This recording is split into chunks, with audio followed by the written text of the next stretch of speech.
Well, we apologize, Ducks fans. We had a little bit of technical difficulties, but we are back on the air here from Staten Island, and appreciate your patience as we battled through some brief technical issues. The teams are out on the field. The color guard making its way to the field for the Port Authority Police Department of New York and New Jersey. So let's turn it over to the field.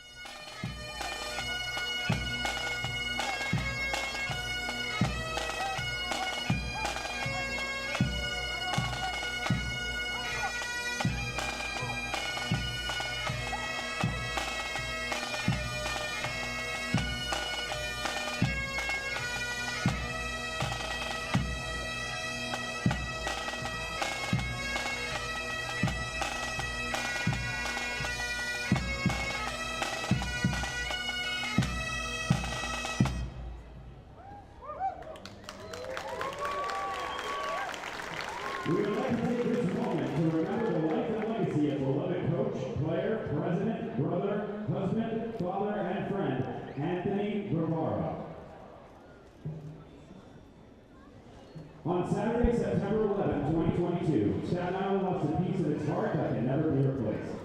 Anthony was an integral part of the Staten Island baseball community, playing his little league years at West Shore, sparking a passion and love for the game that followed him on his journey. Playing as a Curtis High School Warrior and for the St. John's Red Storm. Anthony went on to make all of Staten Island proud in the big leagues before returning home to protect and serve as a Port Authority police officer. Anthony played almost every level of his baseball career, representing his hometown of Staten Island. And although we didn't get to have him play here professionally, after his first pitch on Snug Harbor Little League night back in May, we definitely could have used his arm. The FerryHawks would like to honor the life and legacy of Anthony Varvaro by observing in a moment of silence.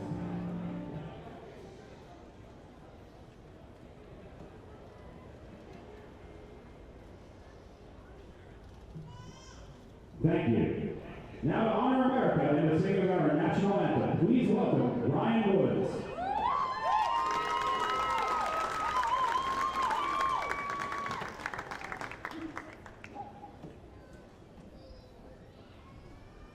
Oh, say, can you see by the dawn's early light what so proudly we hailed at the twilight's last gleaming, whose broad stripes and bright stars through the perilous fight o'er the ramparts we watched were so gallantly streaming, and the rockets' red glare, the bombs bursting in air, gave proof through the night that our flag was still there.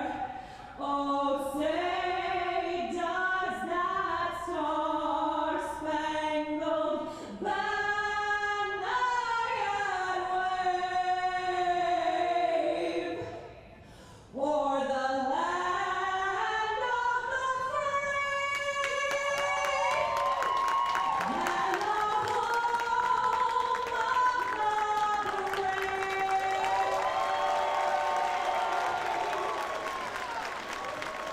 A job well done with today's national anthem here at Staten Island University Hospital Community Park. And we are almost ready for baseball for one final time here in 2022. It'll be the Long Island Ducks and the Staten Island FerryHawks in the rubber game of the three-game series and the final installment of the inaugural Battle of the Belts. Well, not sure how easy it was to hear exactly what the public address announcer was saying here today, but the FerryHawks are honoring the life and legacy of Anthony Varvaro, a former Major League pitcher and Staten Island resident who tragically lost his life on September the 11th of this year, 2022, as he was on his way into New York City for the 9/11 memorial ceremony down on the lower west side of Manhattan. And the FerryHawks today are wearing special jerseys and hats to honor his legacy. Throughout the year, the FerryHawks have worn special jerseys honoring 7 Little League charters that make up Staten Island's District 24, a movement that Anthony had a key involvement with. And so the FerryHawks honoring Anthony by wearing these jerseys for the final game of the season. 24 is the universal number for the district of Staten Island, of course, for Staten Island's Little League district. But now obviously has a deeper meaning to the community, and fans are able to place their bids on these jerseys and hats that are worn today by Staten Island. And as part of the auction, proceeds from the auction will benefit the Varvaro family. So a very nice touch by the FerryHawks on this, the final game of the 2022 season. As we get ready for the start of the ball game, let's go through the starting lineups in the first pitch for the two teams today. For the Ducksville, Caulfield will lead things off. He is the shortstop. Batting second at second base is Trevor Achenbach. In the 3-hole is going to be the left fielder, that is L.J. Mazzilli, and hitting cleanup at third base, Davidson Romero. Carlos Castro will do the catching and bat fifth. The 6th hitter is the first baseman, that is Jose Sermo. Batting seventh at center field, Dustin Woodcock. The 8th hitter is the designated hitter, that is Joe DiCarlo. And rounding out the order for the Long Island Ducks today will be the right fielder, Zach Racusin. They will all be facing FerryHawks left-hander Anthony Rodriguez, who has made 25 starts this season. He has a record of 6-8 with a 4.84 ERA. He'll be facing the Ducks for the first time since August the 3rd. On the flip side of things for the FerryHawks offensively today, leading things off as the designated hitter will be Antoine Duplantis. Batting second today is Javier Betancourt, and he gets the start at second base. Hitting third for Staten Island is their shortstop Angel Aguilar, and in the cleanup spot, the center fielder Ricardo Cespedes. Mariel Bautista will bat fifth. He is the right fielder. Christopher Cespedes at first base hits sixth. The 7th hitter is the catcher, Andres Noriega. Batting 8th at third base today, Brian Gonzalez. Kelsey Whitmore gets the start at left field in the season finale. She will bat 9th. And the FerryHawks today will be facing right-hander Joe Iorio, who makes his 30th appearance, 20th start of the season. He's got a record of 11-5 with a 4.69 ERA. He is facing the FerryHawks for the first time since August the 3rd as well. So we are just about ready to go here in Staten Island, an absolutely picture-perfect final day of the regular season.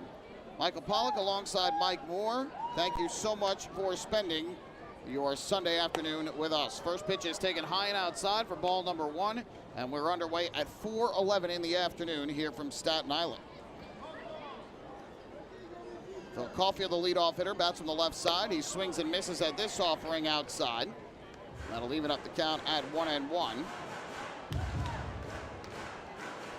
Clear skies overhead, just some high, puffy clouds. Nothing threatening at all today.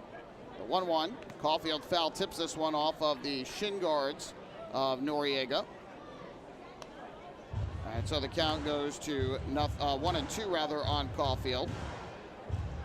Warmer temperatures today than we had the last 2 nights, where the temperatures are down into the lower 70s, today up in the 80s, but very comfortable. No real humidity to make it feel uncomfortable sitting out in the ballpark. 1-2, and Caulfield takes a fastball way upstairs. So that will even up the count at 2 balls and 2 strikes.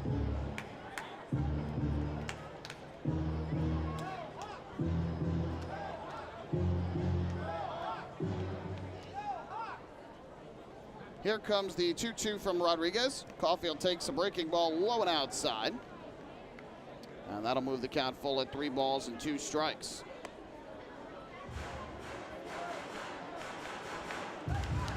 So the Ducks trying to get out to a good start. They scored the first run in the game here on Friday night and won. Gave up the first run of the game yesterday and lost. So that's going to be a big key, is trying to get on the scoreboard first. Here's the payoff pitch. Caulfield a swing and a miss, strike 3, as he chased down and away. So Caulfield goes down swinging. First strikeout of the afternoon for Rodriguez, and there's one away.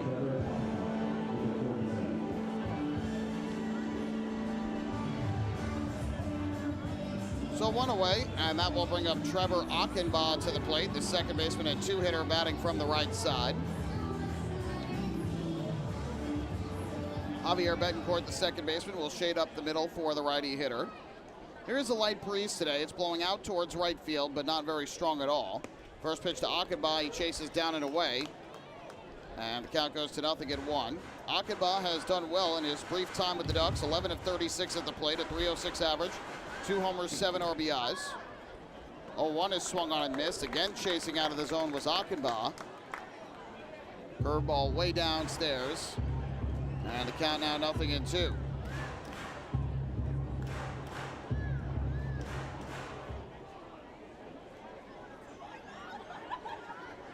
Here's the kick and the pitch. Akaba again, a swing and a miss, strike 3. Chases 3 breaking balls downstairs. The throw goes over to first for the putout. Back-to-back strikeouts for Anthony Rodriguez. And just like that, 2 down here in the top of the first inning. Well, we want to wish preemptive congratulations to Alejandro De Aza of the Long Island Ducks. It appears as though he is the Atlantic League batting champion with a .343 batting average. Andretti Cordero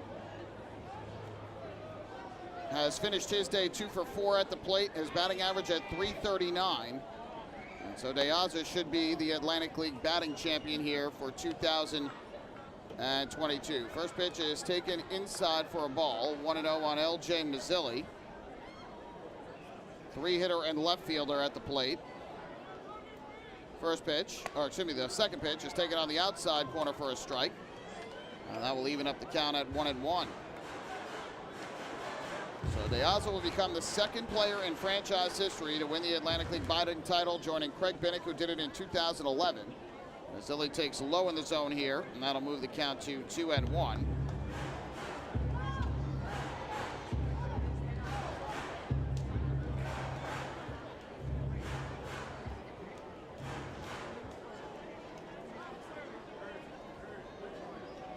Two balls and 1 strike to count with 2 down. From the windup, the pitch. Mazzilli hits a sharp ground ball towards short, fielded there by Aguilar. And his throw over to first is in time for the out. That'll retire the side. So the Ducks go in order in the top half of the first inning against Anthony Rodriguez. We will make our way to the bottom half of inning number 1. It's Long Island 0 and Staten Island coming up to bat. Hey fans, this is infielder L.J. Mazzilli, and you're listening to Ducks Baseball on the Long Island Ducks Broadcast Network. Planning your next party or looking for a caterer that will handle all of your needs? Hidden Gem Cafe has got you covered. From setup to service to cleanup and amazing food that is sure to be talked about, they can do it all without breaking the bank. Hidden Gem knows that each event is unique and strives to design a specialized menu for each event. Call the Hidden Gem Cafe for your next party at 631-390-5912 and be sure to follow them on social media too at the Hidden Gem Cafe for ideas and information. Can't get enough of the Long Island Ducks? Well, now you can get even more inside info on your favorite hometown team through Facebook and Twitter. The Ducks are constantly updating fans through social media with scores, transactions, ballpark promotions, and much more. You can even win great prizes. All you'll need to do is make a free account on Facebook and Twitter, and then visit us at facebook.com/LIDucks and twitter.com/LIDucks. Think you're Long Island's biggest Ducks fan? Get connected now.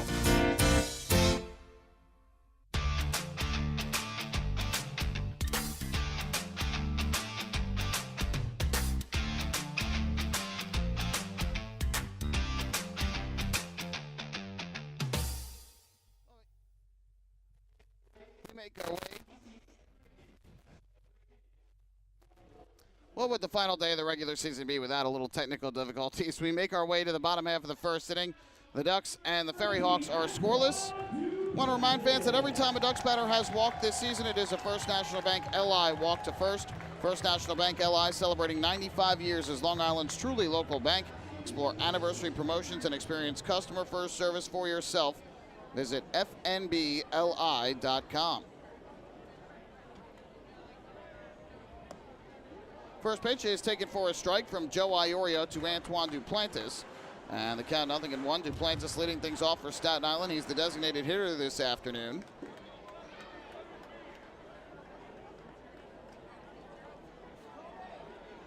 Fouled over the screen and back behind the plate up above us.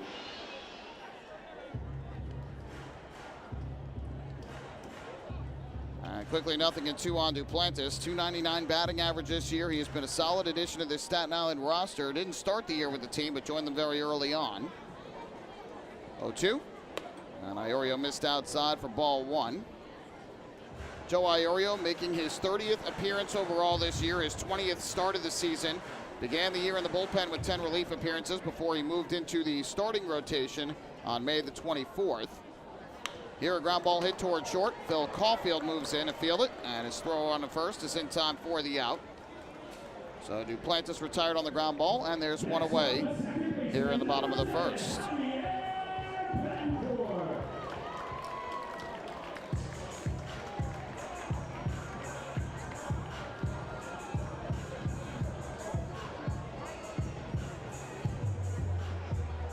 So one away, and that will bring up to the plate the second baseman Javier Betancourt, who typically bats near the bottom of the order, but today bumped up with Dilson Herrera having the day off. First pitch fastball, and that is taken high and inside for ball number 1. Betancourt hitting .229 this year, 5 homers, including a 2-run shot last night, 34 runs batted in on the season. Iorio comes set at the belt, kicks and fires, a 1-0, and that misses down and away. 2 balls and no strikes. Iorio's 11-5 on the year, a 4.69 ERA, 1 complete game, 80 strikeouts to 43 walks, and 132 hits allowed over 124 2/3 innings. 2-0, popped up foul behind the plate off to our right, and that'll go up onto the roof of the ballpark. And that runs the count to 2-1. The FerryHawks about to complete their first season of play in the Atlantic League. It wasn't really the year they were hoping for on the field, but typical struggles, as you would expect for an expansion franchise. 2-1 is grounded past the mound to short for Caulfield again. Charges, fields, throws, and it's been plenty of time for the out. So Betancourt retired on the ground ball to short. 2 away here in the first, and that'll leave it up to Angel Aguilar. Staten Island 48 wins, 83 losses on the season. But one thing I think this franchise will certainly take pride in is the way they bounced back in the second half. They finished 30 games under 500 in the first half of the season at 18-48. But entering the day today, they were only 5 under 500 in the second half at 30-35. So a tremendous turnaround in the second half for Staten Island. And they played many teams, especially the Ducks, very tough. First pitch is taken outside for a ball, 1-0. The Ducks at one point had a lead of 5 on multiple occasions in the Battle of the Belt. But Staten Island right now leads it by 1 game. The Ducks trying to salvage a split of this season series today. 0-1 is fouled back, upstairs and out of play. Off the top of the suite level and back downstairs. And that'll even the count up at 1-1. But they did a tremendous job getting this ballpark ready for the start of this season. Brand new turf field, everything on the field turf, from the plate area to the mound to the warning tracks, bullpens. Fouled back, and it's now 1-2 on Aguilar. And the man at the plate certainly has been the brightest spot offensively for Staten Island this year. Aguilar playing to an all-star caliber, .299 batting average, 14 homers, 58 RBIs. And could be in the mix for a postseason all-star spot in the Atlantic League. We'll have to wait and see when the league announces its end-of-season awards. 1-2, popped in the air, foul. That's off to the first base side and out of play. And we'll do it once again at 1-2. I think if you went into Staten Island's front office and to manager Edgardo Alfonso and said, hey, who's the one player you want to bring back for next year, I'd have to think this guy is probably near the top or at the top of the list. Iorio looks in for the sign from Castro and comes set. 1-2. And that fastball taken low and outside. So that will even things up at 2-2. Ricardo Cespedes waiting on deck. We'll see if he gets an opportunity here in the first inning. What a spot to watch baseball on this final day of the season with the New York City skyline behind the outfield wall. Shot to the left side and through, a base hit for Aguilar in between third and short. So Angel Aguilar is the first base runner of the day for either side as he picks up a 2-out single. Next up, the center fielder, number 2, Ricardo Cespedes. You know, we talked earlier about the league batting title and how Andretti Cordero was pursuing Alejandro De Aza. Again, he'll finish about 4 points below De Aza, assuming De Aza does not get any at-bats today, and I find it hard to believe the Ducks would put him in the game, given the fact that he could not play the rest of the day and he would win the batting title. Line drive into right field, and that's a base hit for Cespedes. Aguilar will go to second. He'll stop right there. Throw goes all the way into third from Racusin. So Cespedes with the first pitch, single to right. Back-to-back two-out hits for the FerryHawks. That'll bring up Mario Bautista. But as we were saying, the other thing was Cordero's pursuit of the league hits record. Lou Ford still holding the league record for hits in a single season at 189, which he set back in his MVP season of 2014. And Cordero was hot on his tail. He finishes 5 hits shy of that at 184. So a tremendous effort by him. Another thing we'll pay attention to today is whether Courtney Hawkins has a chance to tie or break the league home run record for a single season, which is 48. Hawkins entered the day at 47. And I'm checking here to see, it does not appear like he has homered. Lexington has hit 5 home runs in the game, but none from Courtney Hawkins. He does have a hit and an RBI though. First pitch is taken here for a ball by Bautista, 1-0. So Iorio's gotten into a little bit of trouble here with 2 outs. That's been a problem spot for him throughout the course of the season. Back-to-back 2-out singles given up to Aguilar and Cespedes. Bautista hitting .253 this year with 8 homers and 41 runs batted in. The 1-0. That's swung on and missed. Good fastball over the inner half of the plate. And that'll even up the count at 1-1.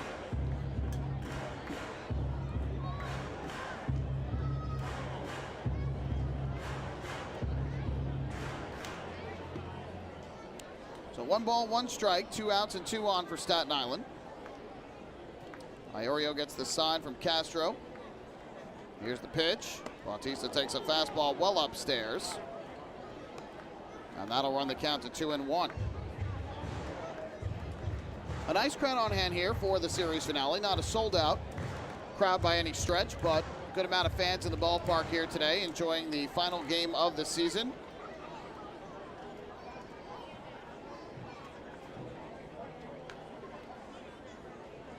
Kicking the pitch. Bautista takes. That slider misses outside. And now the count 3-1.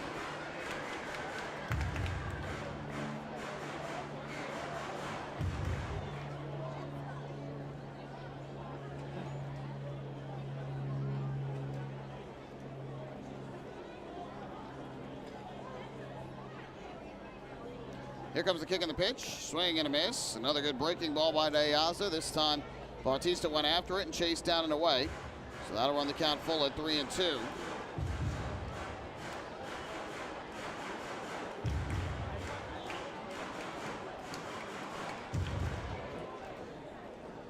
So the count now full at 3 balls and 2 strikes with 2 outs. That will give the runners the head start. So Aguilar will take off from second and Cespedes will do the same from first. Iorio steps off and wants to go through the signs again with Castro.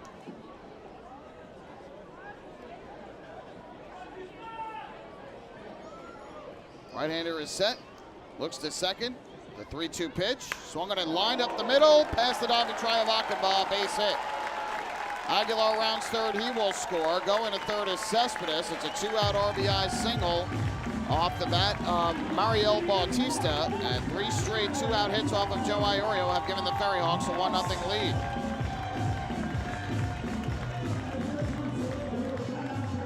So Iorio gets the first 2 outs of the inning with relative ease. 2 ground outs to short, but a single to left, a single to right, now an RBI single to center.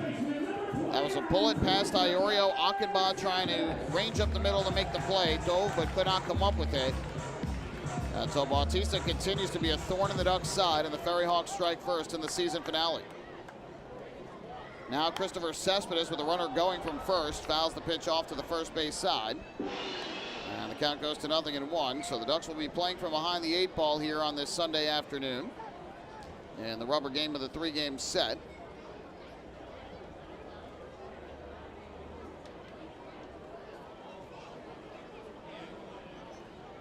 Oh, 1. That's up and inside, and that hits Cespedes. I think it caught him up near the helmet. So Ricardo Cespedes came in just to check on him, make sure he's okay, and Christopher seems just fine, so he'll make his way down to first. And making now 4 straight FerryHawks to reach with 2 outs in the inning.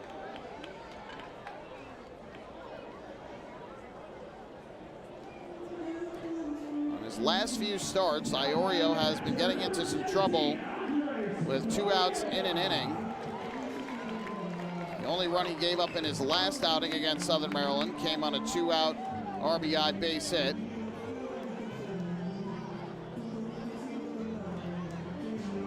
And again here today, seems to be having trouble getting the final out of this inning. When you look at his numbers this year, he's actually done middle of the pack with 2 outs in terms of opponent's batting average. First pitch fastball is taken for a strike. Opponents are hitting .273 against him with 2 outs. 20 points better at .293 with nobody out, .247 with 1 out. But the big key is the homers and the RBIs. 10 homers, 32 RBIs allowed by Iorio. Both are highs with 2 outs in an inning. The 0-1. That's fouled back to the screen behind home plate. And so Iorio gets ahead of Andres Noriega at 0-2. And obviously a huge part of this game in the early going. Iorio wants to try and stop the bleeding here in the first. If he can get Noriega out and leave the bases loaded and limit the damage to just the 1 run.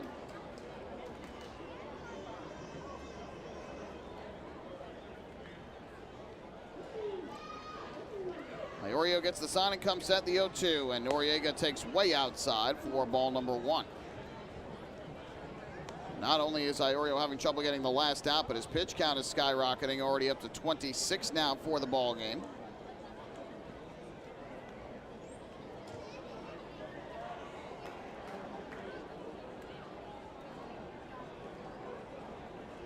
One, 2, swing and a miss, strike 3. Iorio gets Noriega to swing through the high fastball. So Joe Iorio picks up his first strikeout of the day and ends the inning without any further damage. Staten Island, though, gets a run on 3 hits and a hit batter with 2 outs. No errors. They leave the bases loaded. And after 1 inning of play, it's Staten Island 1, Long Island 0. Hey fans, this is pitcher Joe Iorio, and you're listening to Ducks Baseball on the Long Island Ducks Broadcast Network. PSCG Long Island wants you to know how to save energy and money in your home. Did you know energy-efficient appliances can use up to 25% less energy? Here's how to save. PSEG Long Island offers money-saving rebates when you purchase Energy Star appliances. Discover how a little energy efficiency know-how can mean savings in your home. Find more energy efficiency tips, tools, and money-saving rebates at pscgliny.com/save money. Has drinking or substance abuse taken over your life? You are not alone, and recovery is possible. At FCA, our caring team members will work with you to identify a recovery plan that meets your needs. We have virtual and in-person services ranging from treatment to recovery, from prevention to crisis support. Go to our website, fcali.org or thriveli.org for more information and to start your recovery journey today.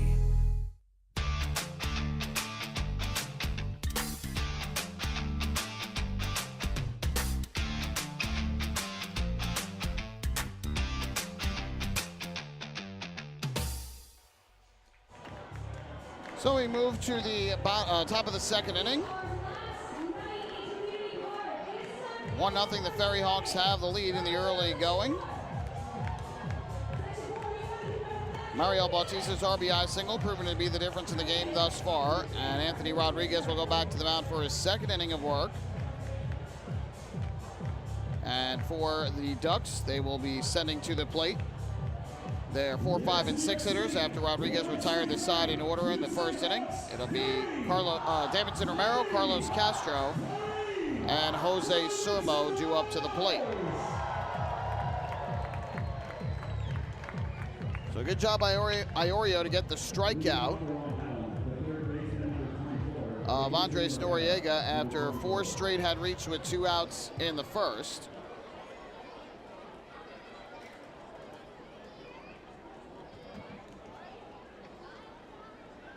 So here is Romero to bat from the right side. Rodriguez works out of the windup, and his first pitch is a fastball taken outside for ball 1. Tony Gasandi calling balls and strikes tonight, or today I should say. He is joined over at first base by J.B. Torres and around at third base by Mike Williams. 1-0 is ripped to the left side. Nice pick out of the turf by Brian Gonzalez. He bobbled it and throws over to first and gets Davidson Romero out by a country mile as Romero was jogging up the first base line. 1 away. Well, certainly that is not the look that Wally Backman and the Ducks coaching staff wants to see at this stage of the season. Romero hit a smash to third that was gobbled up on a hop, but it was bobbled by Gonzalez.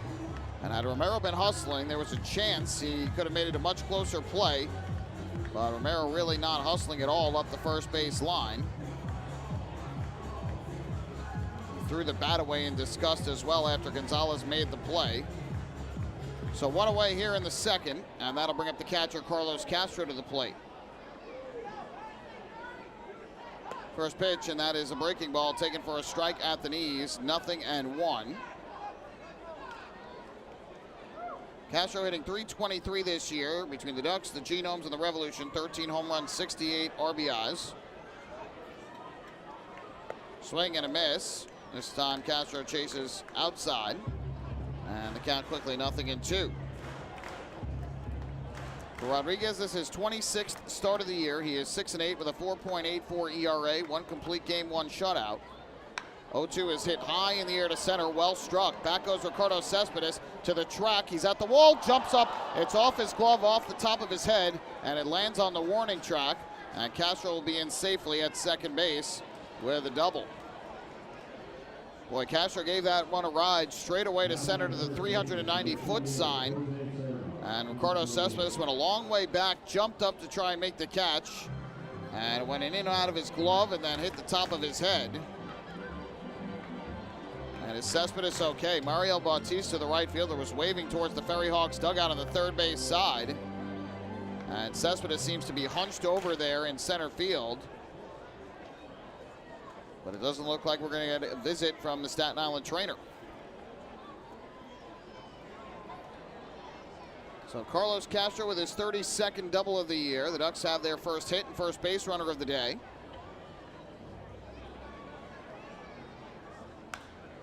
Driven in the air to right field, back into the corner. Long run back for Bautista. That's going to be over his head. It bangs off the wall.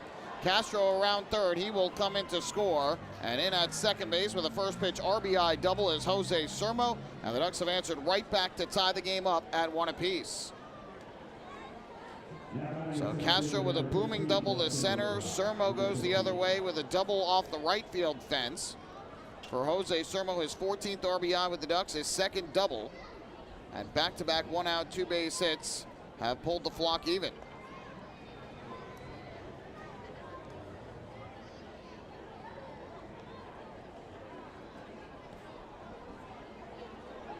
So Sermo now will lead from second base with 1 out. Here's Dustin Woodcock from the left side.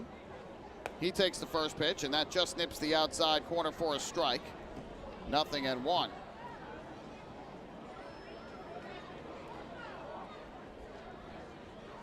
Woodcock this year has had a terrific season, 16 homers, 52 RBIs. The average has been at 246, but he's been a good contributor to this Ducks team. Has played solid defense as well, just 1 error in the outfield. Takes a breaking ball downstairs, 1-1. Career highs in homers and RBIs among several other categories. And this is his first season with Long Island.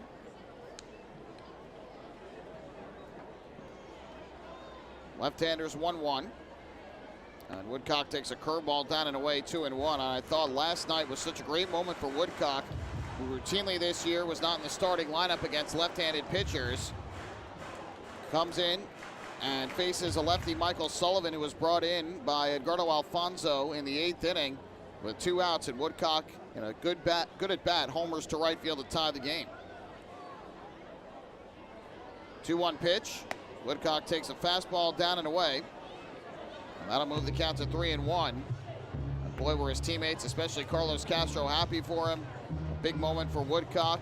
Again, set a new career high with RBIs, and it's a big hit in the game as the Ducks tied it, coming back from 5 runs down to do so. Unfortunately, Long Island couldn't get that 6th run and fell 6-5 in 11 innings last night. 3-1 from Rodriguez. Woodcock smacks one to the right side. That's through for a base hit. Sermo rounding third. He's going to try and score and now gets the stop sign almost bumping into Lou Ford in the process. The throw comes home, and Woodcock takes second base. My goodness. So Dustin Woodcock gets a single to right field. Lou Ford was windmilling Jose Sermo around third, and at the last second stopped Ford, and Sermo had a slam on the brakes and basically bumped into Lou Ford, who had been windmilling him at first, and was able to get it back to third base, but Woodcock alertly takes second base on the throw that comes home. So 3 straight hits for the Ducks off of Rodriguez. Long Island now with second and third, 1 out. That'll bring up Joe DiCarlo to the plate.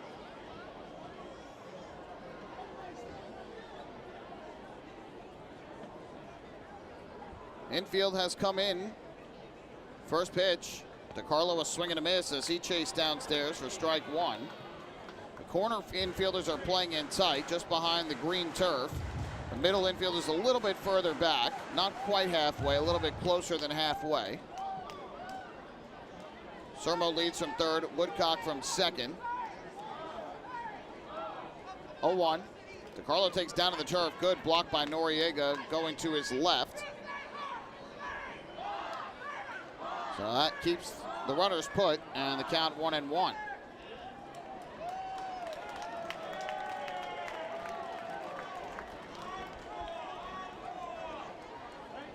One ball game, 1-1 count, 1 out. Top of the second inning. Rodriguez from the stretch. Kicks and fires home. DiCarlo lifts one foul over the first base side, out of play. And that'll run things to 1-2. 295 average for DiCarlo this year. 7 homers, 55 RBIs. He has had a very strong season at the plate for the Ducks. Now the infield in all the way around. The 1-2 from Rodriguez. And DiCarlo just gets a piece of the curveball coming inside. Foul tips it back behind the plate. Rodriguez has pitched 126 in the third innings this year, giving up 131 hits. 81 walks to 81 strikeouts, so control has been an issue for the left-hander at times. He's yet to walk a batter, though, today.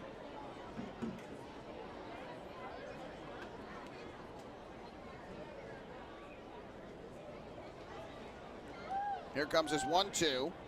And DiCarlo pops one up in the air to right towards the line and shallow. Long run for everybody. Bautista can't get there. It's a base hit. Sermo scores. Bautista boots the ball in right. Woodcock coming home. The throw home is way up the line to third base side. DiCarlo at second, stops. Thought about going for third. So 2-run score on the blue pit to right field by Joe DiCarlo. And now Long Island goes in front. They lead it 3-1. So Joe DiCarlo with his 56th RBI of the year for sure. We'll see if he gets credit for 2 RBIs or just 1. Woodcock had a hold on that ball down the right field line, and I don't know if he ended up rounding third and coming home until that ball was booted by Bautista. And again, DiCarlo ended up at second base on the play. But either way, Sermo gets the run, and DiCarlo gets the RBI on at least an RBI single. First pitch to Zach Racusin, and that misses low and inside, blocked by Noriega for ball 1. So they rule a single to right for DiCarlo, 1 RBI, and they say Woodcock scores. DiCarlo goes to second on the error by Bautista, his 3rd error of the year.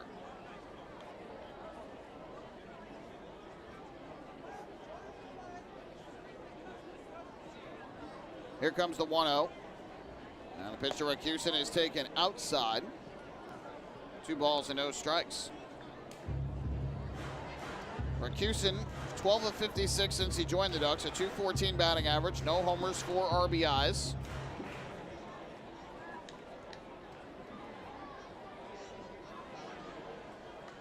Pitch on the way is taken on the outside corner for a strike this time.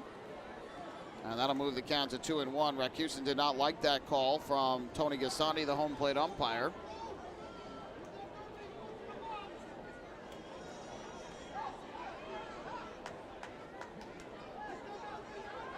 Left-hander comes set, deals to the plate. Racusin takes a fastball high and outside. And that'll move the count to 3-1.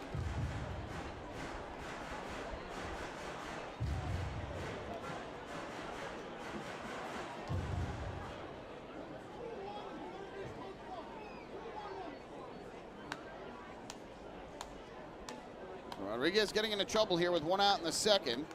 The pitch. Rakusin swings and foul tips it at home plate. Way out in front of the breaking ball. Just caught a little piece.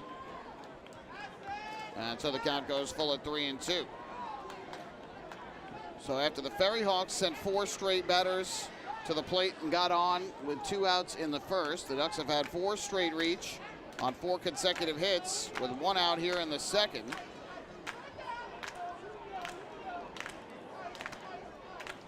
The payoff pitch. Rakusin takes inside, ball 4. And they get 5 straight to reach for the Ducks as Rodriguez misses and issues his first walk of the day. And we're celebrating a First National Bank LI walk to first. Go first, go far.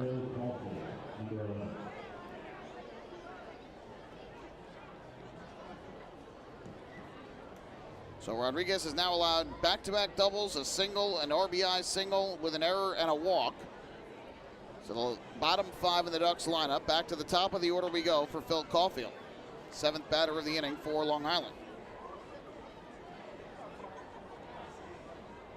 DeCarlo leads from second, Rakusin from first. First pitch. Caulfield takes down and away. That goes off the glove of Noriega back behind the plate. And that will allow DeCarlo to go to third and Rakusin to go to second. So we'll see how that ends up being scored, as whether it's a wild pitch or a pass ball. It sounded like and looked somewhat like Noriega got a glove on it, but hard sometimes to tell the difference of the sound of the glove versus the sound of the turf when the ball hits it. This is the very last Hawks game of the year. Somebody make some noise! So the infield comes in with second and third and 1 out. The 1-0. Caulfield pops this one up in the air. Right side of the infield, shading his eyes from the sun, Javier Betancourt, and the second baseman makes the catch. So Caulfield retired for the second time today, a big second out for Anthony Rodriguez. And now with 2 away, that'll leave it up to Trevor Achenbach. By the way, they ruled a wild pitch on Anthony Rodriguez that allowed the runners to move up, so I believe that makes the run that Woodcock scored earned, because he would have been at third base anyway had the error by Bautista not been made, and would have scored on that wild pitch. First pitch here is a strike over the outside corner to Achenbach, 0-1. Achenbach struck out his first time up today. He has had a great series thus far. A solo home run as part of a 2-hit night here on Friday and a 2-run home run yesterday. 0-1. Takes down and away this time, blocked by Noriega. And that'll even the count at 1 ball and 1 strike. DeCarlo at third, Rakusin at second. 2 down in the inning, 3 runs in for the flock. 1-1, way up and outside. Rodriguez rather missed with the off-speed pitch. And the count goes to 2-1. Rodriguez now up to 40 pitches on the afternoon, 23 for strikes. Iorio needed 27 to get through the first inning for the Ducks.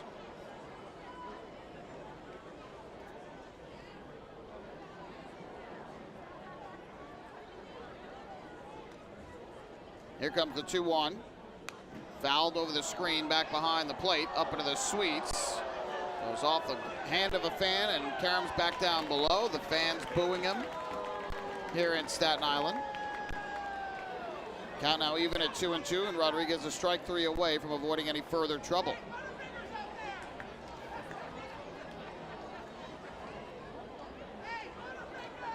Here comes the 2-2 delivery. Rodriguez deals, and Achenbach fouls another one back to the screen.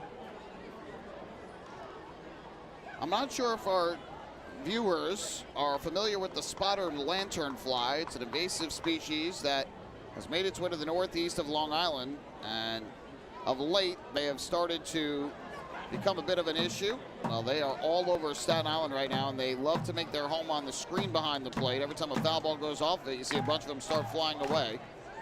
2-2, way outside. And now the count full at 3 balls and 2 strikes. First base is open right now. So a walk would load him up for L.J. Mazzilli, who waits in the on-deck circle for the Ducks. Fans trying to start a Let's Go Hawks chant here in Staten Island. Payoff pitch coming to the plate. And the curveball is taken outside for ball 4. Rodriguez tried to paint the black over the outer half of the plate. Good eye by Achenbach. He works his way aboard. Second walk of the inning and of the game issued by Rodriguez. And we're celebrating a First National Bank LI walk to first, go far. Well, out of the dugout is going to come Nelson Figueroa, the pitching coach for Staten Island, to make a visit here and try and settle down the left-hander Rodriguez. We were told, by the way, before the game that apparently Staten Island has activated Figueroa, and he could very well pitch in the game today for Staten Island against the Ducks. So we will see if that ends up happening. Figueroa did pitch as a starter in a game earlier this year down in Gastonia.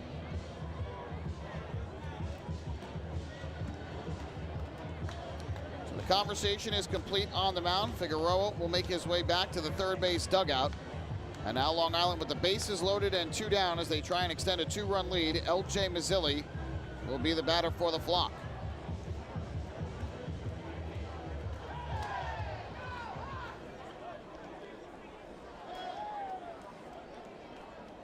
So here is Mazzilli from the right side. First pitch on the way to the plate. And he takes a breaking ball down and in. It goes past the catcher Noriega back behind the plate. DeCarlo will come in to score. The runners move up. It's a wild pitch in all likelihood from Anthony Rodriguez. And the Ducks now lead it 4-1. Noriega seemed a little upset when that pitch came in from Rodriguez. Before he even went back to go get the baseball, he looked back to the mound kind of like a, what was that? And perhaps not the pitch that they originally were calling for. So second wild pitch of the inning. DeCarlo scores from third on the play. Rakusin moves to third and Achenbach down to second.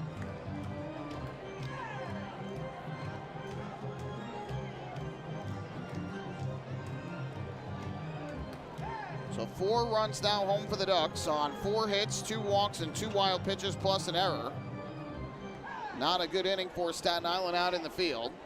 Mazzilli, the 9th batter of the inning. 0-1, and he takes a curveball downstairs. Excuse me, that was a 1-0 pitch, takes it downstairs, and now the count 2 balls and no strikes. Mazzilli grounded to short his first time up. The pitch, fastball misses high, and now the count 3-0. And first base now open because of the wild pitch. Mazzilli looking to reach base for the 22nd consecutive game, going back to August the 24th. What a way it would be for him to end his season by getting on base in 22 straight. 3-0, does not get the green light, takes a strike over the outside corner. 3-1.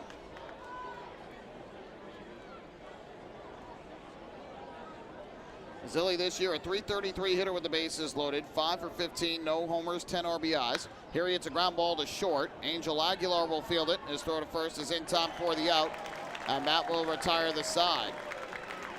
So Rodriguez avoids any further trouble, but the Ducks sent all 9 men to the plate here in the second inning. They played 4 runs on a total of 4 hits.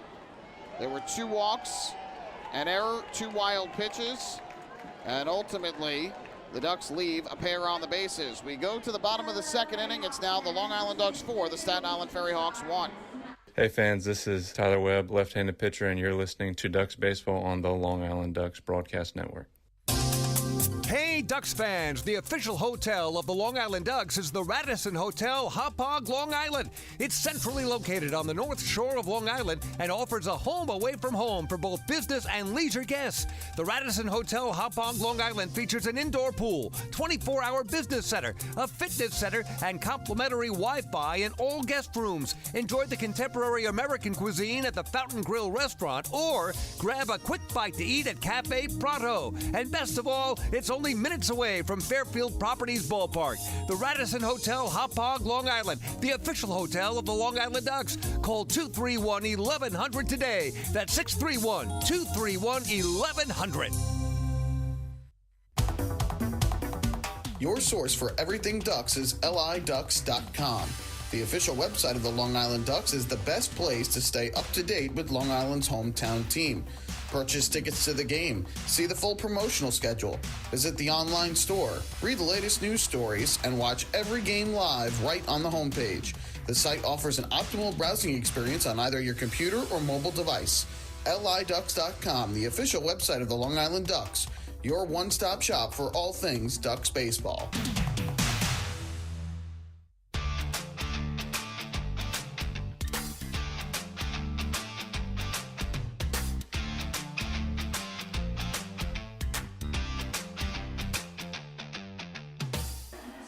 Well, this 2022 season of Long Island Ducks baseball could not be made possible without the terrific support of our many partners, and especially that of Catholic Health, who is the presenting sponsor of the 2022 Ducks season. So we want to send out our highest gratitude to Catholic Health. Be sure to visit them online at chsli.org. Catholic Health, long live Long Island. So a good response for the Long Island Ducks as they bounce back after giving up the run in the bottom of the first inning and put up a 4 spot in the second. And Anthony Rodriguez, after getting the initial run of support, now finds him and the FerryHawks behind by 3. Back to the mound, Joe Iorio. And his first pitch to Brian Gonzalez is a fastball taken on the outside corner for a strike, 0-1. Gonzalez hitting .212 this year for Staten Island. No homers, 7 RBIs. Usually see him playing either catcher or at third base for the FerryHawks. He's at third today. 0-1 is low and outside. And that'll even up the count at 1-1. Gonzalez will be followed by Kelsey Whitmore and then Antoine Duplantis. So 8, 9, and 1 in the order. 1-1. Gonzalez pops this one foul upstairs, back behind the plate. And it goes to 1-2. Iorio pitched on Tuesday night in the opener of a 3-game series against the Southern Maryland Blue Crabs. 6 innings of 1-run ball that day for his 10th quality start. He allowed 7 hits and 2 walks while striking out 3. 1-2 is fouled off again behind the plate. Ducks won that game 11-8. That was the game in which they were cruising 11-1 until the Blue Crabs rallied for 7 runs in the 9th inning. But ultimately the Ducks got the job done and hung on for the win. Another 1-2, and Gonzalez hits a ground ball to short for Phil Caulfield. Throws it on to first in time for the out. And Gonzalez retired for out number 1. Now the hand for Kelsey Whitmore.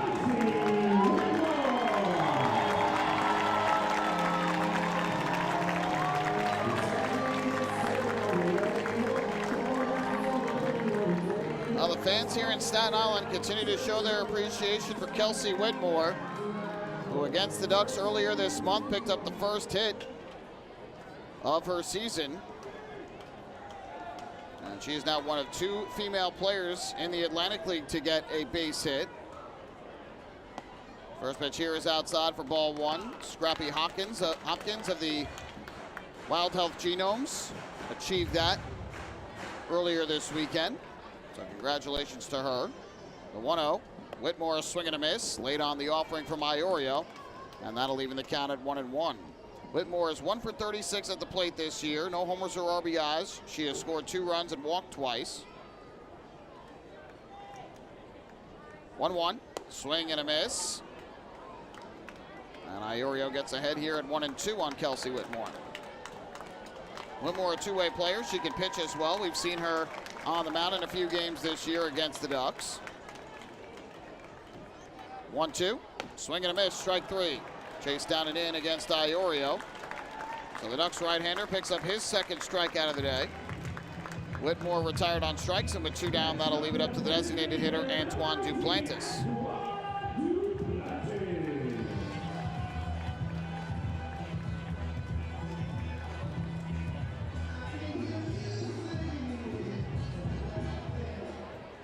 Duplantis started the bottom of the first off with a ground out to short. Here he takes down and in for Maiorio for ball one. Ducks right-hander looking for a shutdown inning, looking for a quick inning after throwing 27 pitches in the first.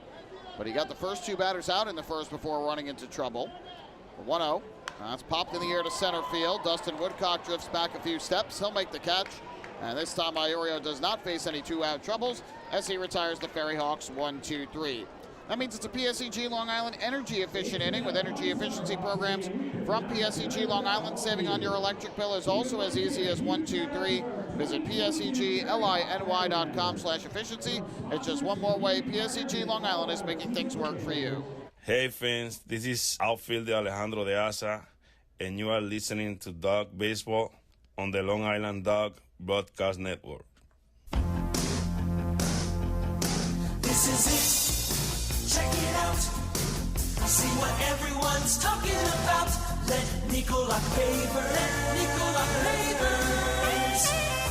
pave your way. Bring your outdoor living dreams to life. Visit Nicolak's Outdoor Design Center at 200 Henry Street in Lindenhurst and see thousands of square feet of pavers, retaining walls, fire pits, and outdoor living accents on display. Only Nicolak paving stones are made with Paver Shield technology for more vibrant color options than anyone else. Visit Nicolak.com to request a free sample or their Outdoor Design Center at 200 Henry Street in Lindenhurst. Nicolak. Ask for it by name. You'll see the difference. Visit Nicolak.com. That's Nicolak.com. Let Nicolak Pavers pave your way. Pave your way.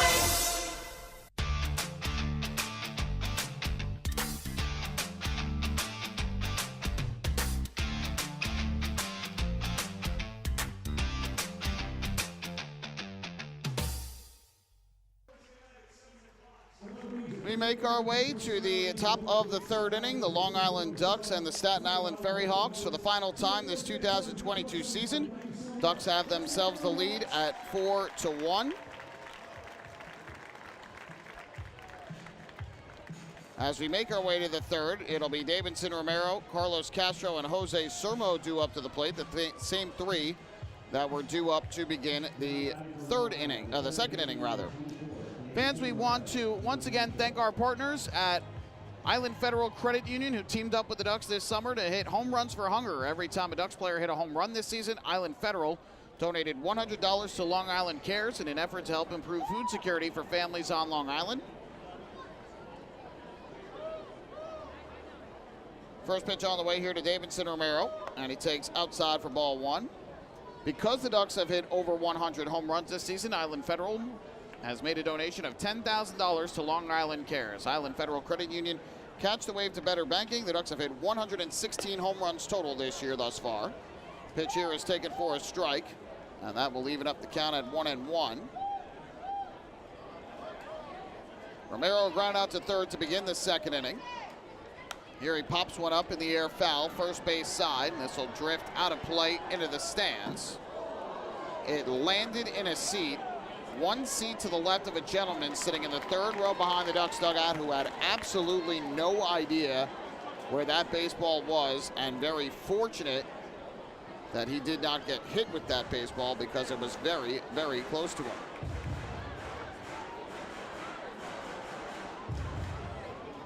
So 1-2 is the count here on Davidson Romero.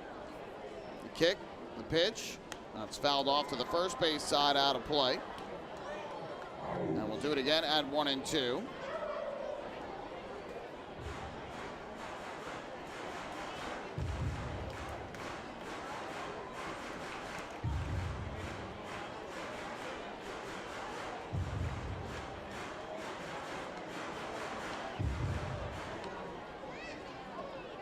Romero digs back in.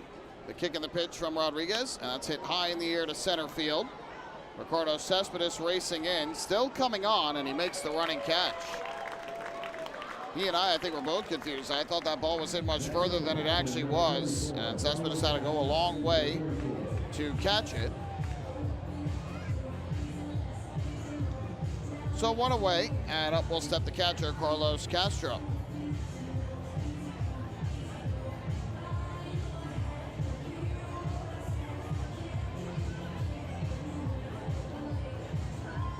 Davidson Romero will end up finishing among the league leaders in a few categories this year.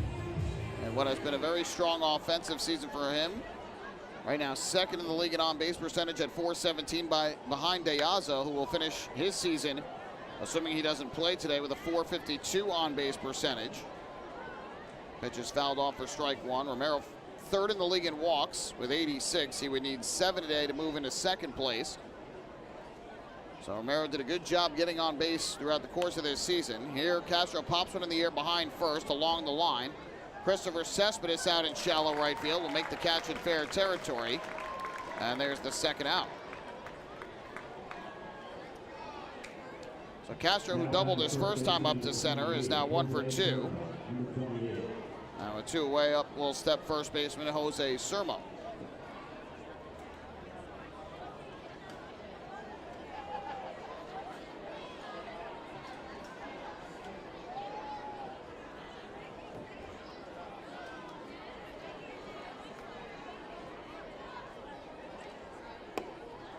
First pitch is taken for a ball. The count goes to 1-0. Sermo with the RBI double, his second double as a Duck, his 14th RBI, then later scored his 17th run. Here it's a high, towering fly ball to left, shallow. Long run out for Aguilar, in for Whitmore. Kelsey Whitmore with a sliding catch down the left field line. Outstanding grab by the FerryHawk left fielder, and she robbed Jose Sermo of a base hit. It's a nice hand from the fans here at Staten Island University Hospital Community Park. Ducks go in order. We go to the bottom half of inning number 3, 4-1 in favor of Long Island. Hey fans, this is infielder Vladimir Frias, and you're listening to Ducks Baseball on the Long Island Ducks Broadcast Network. When we see Long Island, we see you. Because at Catholic Health, we know that it's your remarkable lives that breathe life into our island. So at every Catholic Health hospital, practice, and care facility, we're able to provide the highest quality, most innovative care for your body, because our culture cherishes your humanity. Long live Long Island.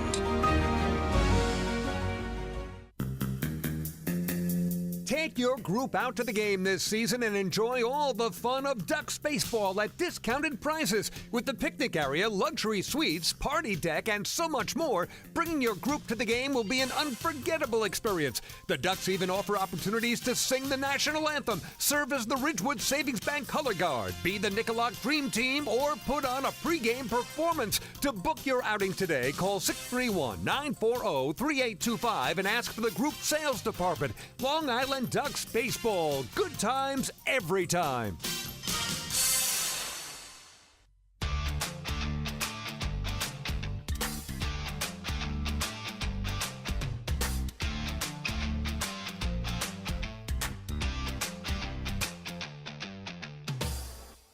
We move to the bottom of the third inning here in Staten Island. The Long Island Ducks leading the Staten Island FerryHawks by the count of 4-1. Personally, I just want to send out my gratitude to all of those who have tuned in to Ducks baseball throughout the course of this 2022 season. It is my pleasure each and every season to be part of an outstanding broadcast crew that brings you every single Ducks baseball game, home and on the road, live with HD streaming video and audio here on the Long Island Ducks Broadcast Network. And so we want to thank you, the fans, for tuning in and enjoying the action all season long. Javier Betancourt will lead things off here in the bottom of the third inning. Joe Iorio's first pitch is taken outside for a ball. And the count goes to 1-0. Iorio, a bounce back inning in the second, retiring the side in order after he allowed a run on 3 hits in the first. That pitch misses outside. So that'll move the count, goes to 2 balls and no strikes.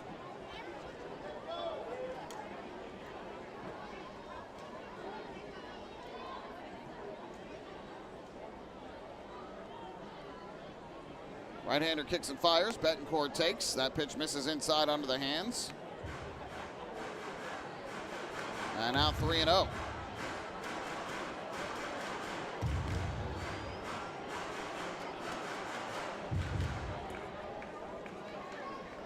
Kicking the pitch from Iorio. Not time a strike as he hits the outside corner. 3-1. We'll go through the out-of-town scores today as well. Let you know what's going on around the Atlantic League on the season's final day. And on the Major League scoreboard, of course, football Sunday as well. A 3-1. Swing and a miss. And the count full. We'll start in Lexington, where the Legends were facing the Genomes, those two Kentucky teams that share the ballpark, Wild Health Field. And the Legends put up a 20 spot in the season's final day. They went at 20-9. Waldo the win improved to 2-3. Candelaria the loss fell to 2-4. Both those teams will not be playing in the postseason. But one important note from that game: 3-2. Betancourt fouls it off. The Genomes pitched to Courtney Hawkins late in the game, and Courtney Hawkins, actually they pitched him throughout the game, and in his final at-bat, I believe, of the day, Hawkins hit his 48th home run of the season, a 3-run home run in the 7th inning, and that pulls him into a tie with Ozzie Canseco, the former Newark Bear from 2000, for the Atlantic League single-season home run record. Betancourt grounds one up the third base line, backhanded by Romero. He boots the baseball, though, and it caroms out in a shallow left. So safe at first was going to be Betancourt. We'll see how that was scored. Romero went to go field it on the backhand up the third base line, did not come up with it cleanly. And so Betancourt reaches to start inning number 3. They rule an error on Romero, his 16th error of the year. He made an error in last night's game at first base and did not come up with the throw by Achenbaugh that was a little bit high in the bottom of the 11th, and that allowed the winning run to score. First pitch here to Angel Aguilar. Now that fastball is a strike on the outside corner, 0-1. In addition to Hawkins' home run, Tejeda hit his 29th, Geraldo hit his 7th, Martinez hit his 8th, and Jake Marshall hit 3 home runs. His 19th, 20th, and 21st of the year. Tavares his 4th of the season for the Legends. And on the Genome side, Dueñas hit his 9th and Herrera his 1st. 1-1 now on Aguilar, who singled to left and scored back in the first inning. Iorio comes set, the 1-1. Swing and a miss. Good high fastball. Barnstormers finish off their season with a 6-1 win over the Blue Crabs in the final tune-up for both those teams before they will meet in Lancaster on Tuesday night for the opening game of the North Division Championship Series. Clark the win improved to 3-2. Herrera the loss fell to 1-5. The 2-1. Excuse me, the 1-2, and that's fouled off. Keeps it at 1-2. Andretti Cordero hit his 18th home run of the season, part of a 2-for-4 final day of the season for him. And he will finish second in the Atlantic League in all likelihood in batting average at .339. It's about 4 points behind Alejandro De Aza.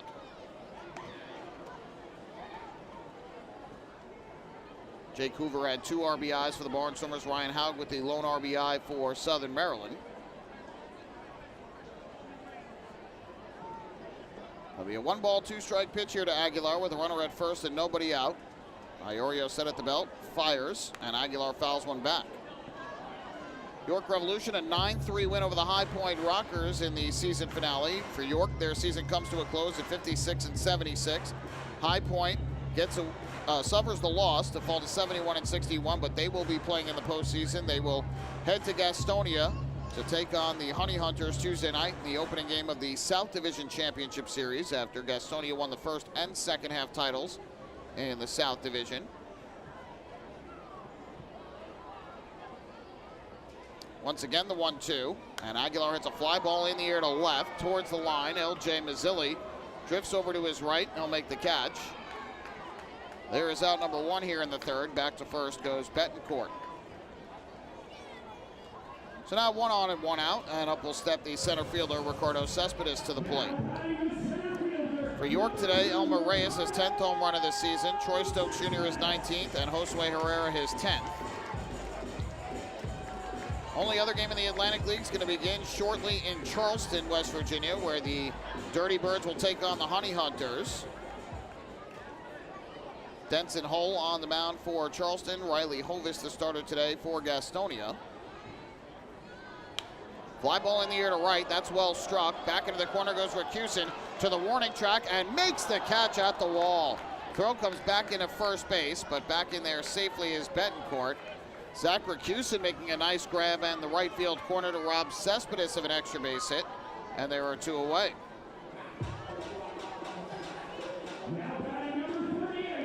That ball kept twisting and twisting towards the corner. Rakusin had to go back a long way.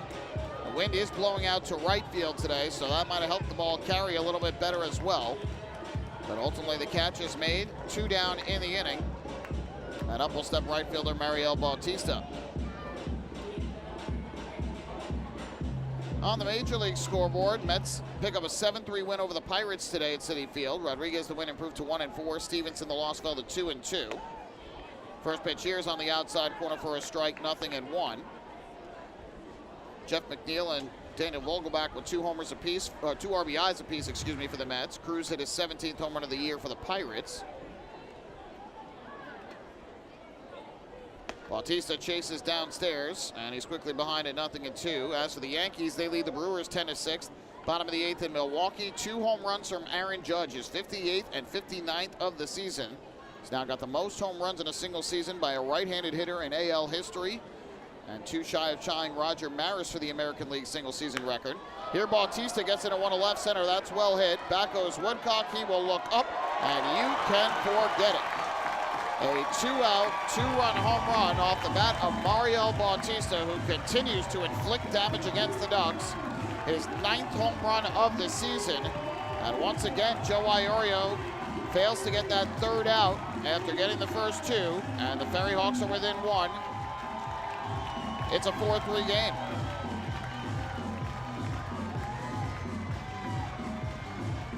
I don't know what it is about the Long Island Ducks that gets Mariel Bautista going. A guy who's been batting .253 this year, really has struggled against the majority of the league, but against the Ducks, he springs to life. Both runs will be unearned because of the error by Romero earlier in the inning. Another costly defensive mistake in what has been a season full of defensive mistakes, especially here in the second half for the Ducks. First pitch misses outside, and now Christopher Cespedes is going to go to first base, and he's going to make it in there safely.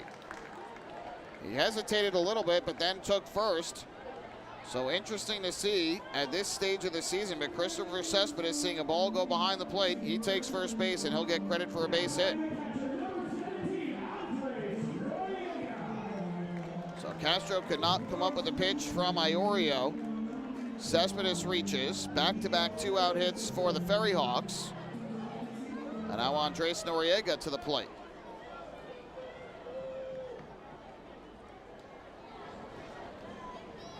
First pitch, and that fastball taken at the knees for a strike, 0-1. In addition to Judge's 2 home runs, Rizzo has hit his 31st of the year, Hicks his 7th of the season, and Cabrera his 2nd. For the Brewers, Wong his 12th, Taylor his 17th, Tellez his 31st. This will swing and a miss, and the count 0-2. Good day for the New York football teams. The New York Jets somehow rally in the 4th quarter when it seemed like all was lost. They scored 2 touchdowns late and beat the Browns 31-30 in Cleveland. 4 passing touchdowns from Joe Flacco on the day, and 2 receiving touchdowns from the rookie Garrett Wilson. And as for the Giants, a late field goal from Grant Gano gives them a 19-16 win over the Carolina Panthers at MetLife Stadium as Daniel Jones throws for a touchdown. Pitch here is smacked foul, third base side. So it has the potential to be a good day for 4 of the major New York professional sports teams. The Mets have won, the Jets have won, the Giants have won, and the Yankees are winning. And no matter what, a New York team's going to win here today. This one driven into center field, well struck. This will stay in the yard, though. Woodcock back, he makes the catch, and that'll retire the side. But the FerryHawks have closed to within a run, courtesy of a 2-out, 2-run home run off the bat of Mariel Bautista. 2 unearned runs in the inning, 2 hits, 1 error, and 1 man left on base. We head to the 4th here in Staten Island. It's the Ducks 4 and the FerryHawks 3. Hey fan, this is pitcher Anderson De Leon, and you're listening to Duck Baseball on Long Island Ducks Broadcast Network. Sayville Ford, the no-fees dealer, has been family-owned and operated for 65 years. Visit their spacious showroom to choose from a giant inventory of new, pre-owned, and commercial vehicles with a free 10-year, 100,000-mile powertrain limited warranty included. Some exclusions apply. Plus, they offer top dollar for trades, and their service department is open until 1 a.m. on weekdays. Sayville Ford, Long Island's Ford giant, is conveniently located off exit 50 on Sunrise Highway, or visit SayvilleFord.com for more information. Morning, Dan. How was your weekend? Oh, it was awesome. I took my family to a Ducks game and had a blast. The seats were great. We ate a ton of food, and the Ducks won. They even had amazing fireworks. Oh, yeah. They got a good thing going on there. I took friends to Thirsty Thursday a couple weeks ago and had too much fun. They should totally use us in one of their radio spots. You mean like the one we're doing right now? Sure, that works. Ducks Baseball. Good times every time. Get tickets at liducks.com.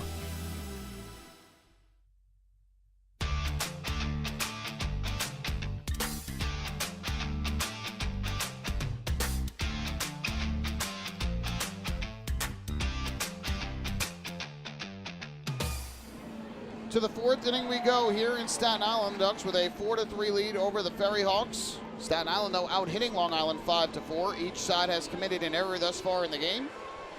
And as we make our way to the fourth, I'm joined back here in the broadcast booth again by Mike Moore, who was on the air during our pregame show and has been on with us throughout the course of the weekend. Is it just me, or does it feel like to you like, how on earth are we already here at the final day of the regular season? I still can't believe it. To me, it feels like it was just April 22nd when we kicked off the 2022 season at home against the York Revolution, and now here we are on the final day here in September. That time really does fly, and it's a season that for both of these teams has featured a lot of ups and downs in different aspects, lots of accomplishments. Unfortunately for both, it will be a season that ends today. No postseason for both Long Island and Staten Island. But FerryHawks trying to win the season series here today. The Ducks trying to salvage a split. Dustin Woodcock takes a curveball over the inside corner for a strike. 0-1 as we begin the fourth inning. Woodcock singled to right and scored on an error back in the second inning. His 65th run of the season. The 0-1. And that misses low and outside to even up the count at a ball and a strike. Michael, we were talking about taking some momentum into the offseason if you're the Long Island Ducks, and two very impressive at-bats by Dustin Woodcock his last evening with the home run, and now here the single, both against left-handed pitching. So that's something that opens some eyes as well. I was talking about that before, how good that must have felt for Woodcock, who a lot of times this year has not been in the starting lineup when a left-hander has been on the mound, but today Wally Backman sends him in there. He gets a base hit his first time up. And of course, had the big two-run home run in the 8th inning last night that tied the game at 5. 2-1 here is a curveball that catches the outside corner for a strike. That'll even up the count at 2-2. Meanwhile, Anthony Rodriguez, a 1-2-3 first, a 1-2-3 third, but the hiccup in the second in which 9 men came to the plate against him.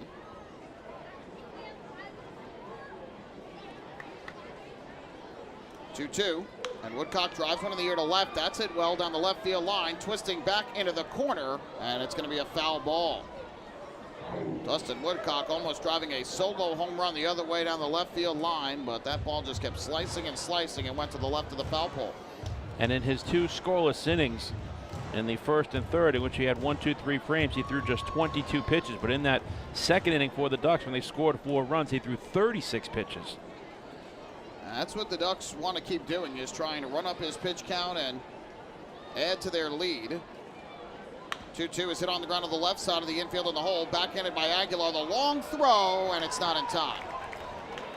Good effort by Angel Aguilar on that play to try and get Woodcock out, but his speed was just too much, and he's got his second hit of the afternoon.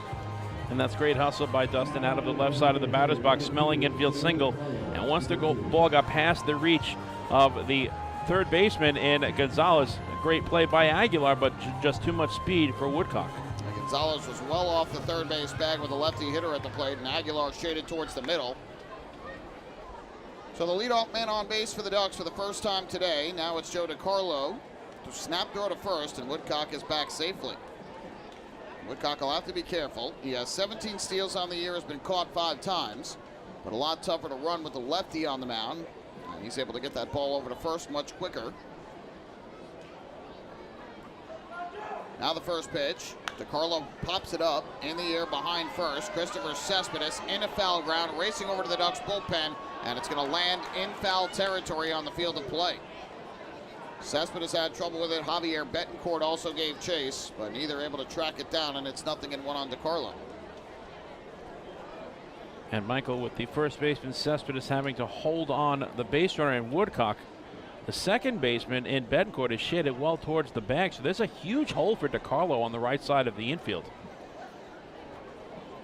Be interesting to see if the Ducks try and put a hit and run on at any point, send Woodcock to second and have DeCarlo poke one the other way. He's got the ability to do that for sure. He lifted a bloop single down the right field line in the second that scored Sermo, and Woodcock ended up coming home when Bautista booted the ball. Throw over, and Woodcock is back safely. So DeCarlo picking up RBI number 56 on the season with that base hit. And then he himself ended up scoring later in the inning on a wild pitch by Rodriguez, 1 of 2 in the second. 0-1. DeCarlo takes a fastball high and away. And Joe's been teetering with that 300 batting average all season long, and with his RBI single in the second, he comes into this at bat at 297.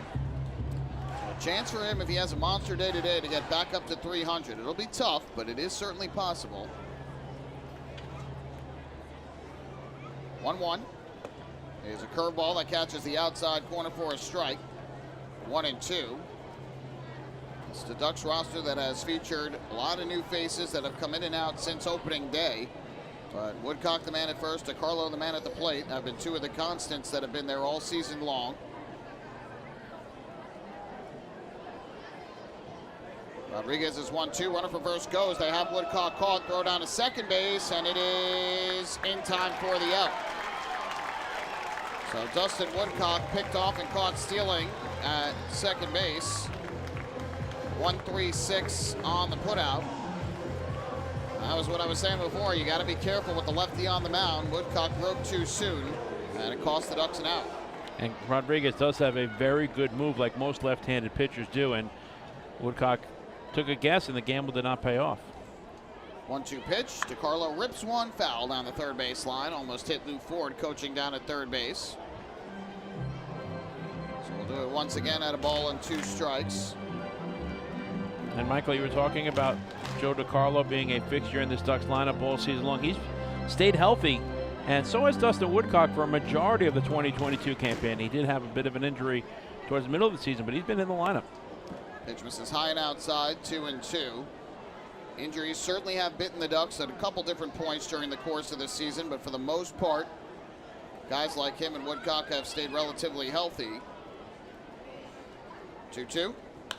Driven in the air to shallow right. Mariel Bautista moving in, and he will make the running catch. So DeCarlo retired on the pop out the other way. That's the second out of the inning.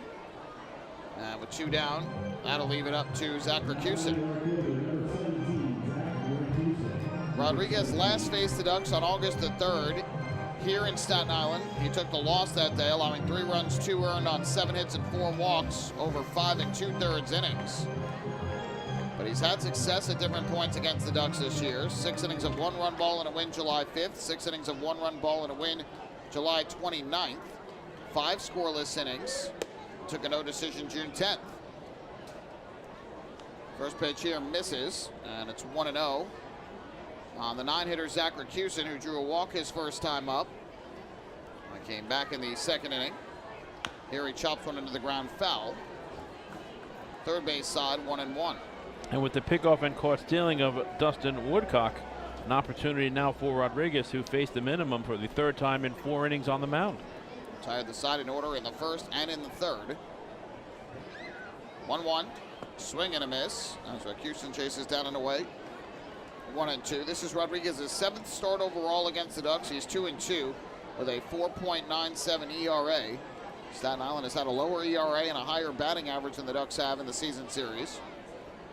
1-2. That's line to the left side and over the leaping try of the shortstop Aguilar for a base hit.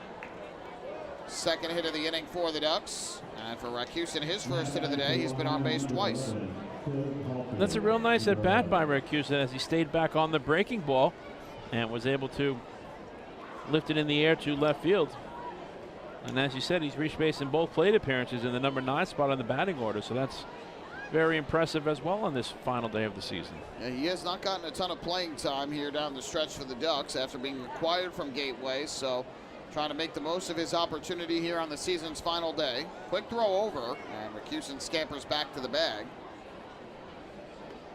But one thing the Ducks should know, having watched these FerryHawks play in the last 2 nights, one big inning is never really enough to win a game. FerryHawks have had 2 big innings in this series, and both times the Ducks have come back against them. Caulfield tries to push a bunt up the third base line. He ends up pulling back and taking the pitch for a ball. They appeal to Mike Williams, the third base umpire, who said he did not go around. And so the count 1-0. And I love that idea on the part of Caulfield. He has great speed out of the left side of the batter's box. And, you know, if the third baseman in Gonzalez is playing, you know, just on the lip of the turf on the infield, you might as well give it a chance. Yeah, and he's well off of the third base bag as well, so he'd have a long way to go to try and get to it. And again, Gonzalez typically is behind the plate. He's not really a man who plays third base too often. So not a bad idea. Here comes the 1-0. And the pitch is swung and grounded foul up the first base line. That'll even up the count at 1-1. And we've been talking a lot about these Long Island Ducks batters 1 through 9 over the course of this afternoon's game. And this is another player in Phil Caulfield who can play a couple of positions. He's a good leadoff batter. Sometimes he's in the number 9 spot in the order. But when you look at his numbers, he's hitting .293 and he has an OPS of 800. Impressive stuff from Caulfield. He certainly has made an impression on the coaching staff. 1-1 curveball, missed a little bit high. And that'll move the count to 2-1. Caulfield 0 for 2 today.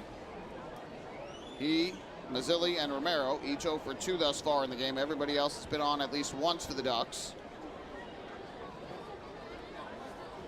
2-1. Caulfield lifts a fly ball in the air to center, backing up Ricardo Cespedes.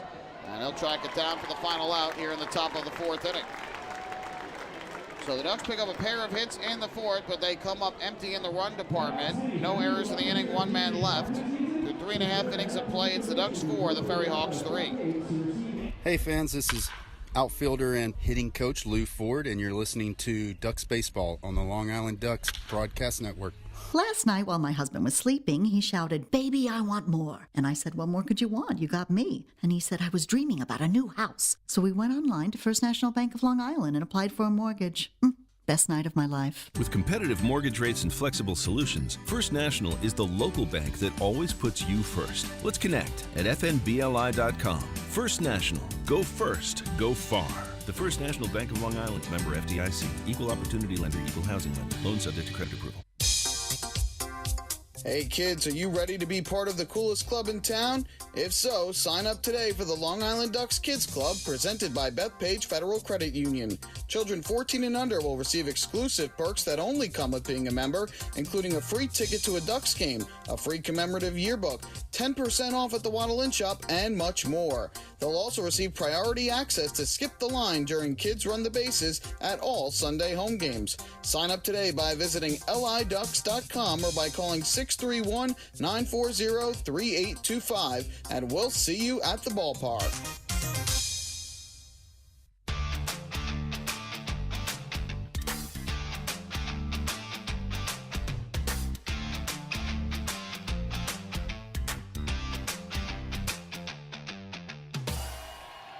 Bottom half of the 4th inning coming up with the Long Island Ducks leading 4-3 over the Staten Island FerryHawks for one final time this year. We'll get you the Ducks Health Report, which is brought to you by Island Shore Physical Therapy, the official therapist of the Long Island Ducks. Johnny Turbo, Brady Feigl, Sam Travis, Sandy Baez, Stephen Tarpley, and Ryan Meisinger all missing here at the end of the season due to season-ending injuries. Alejandro De Aza, don't know if he's out due to injury or the fact that he has already wrapped up the batting title, but either way, he did suffer what appeared to be a bit of an injury during the game on Thursday against Southern Maryland, came out of the ball game.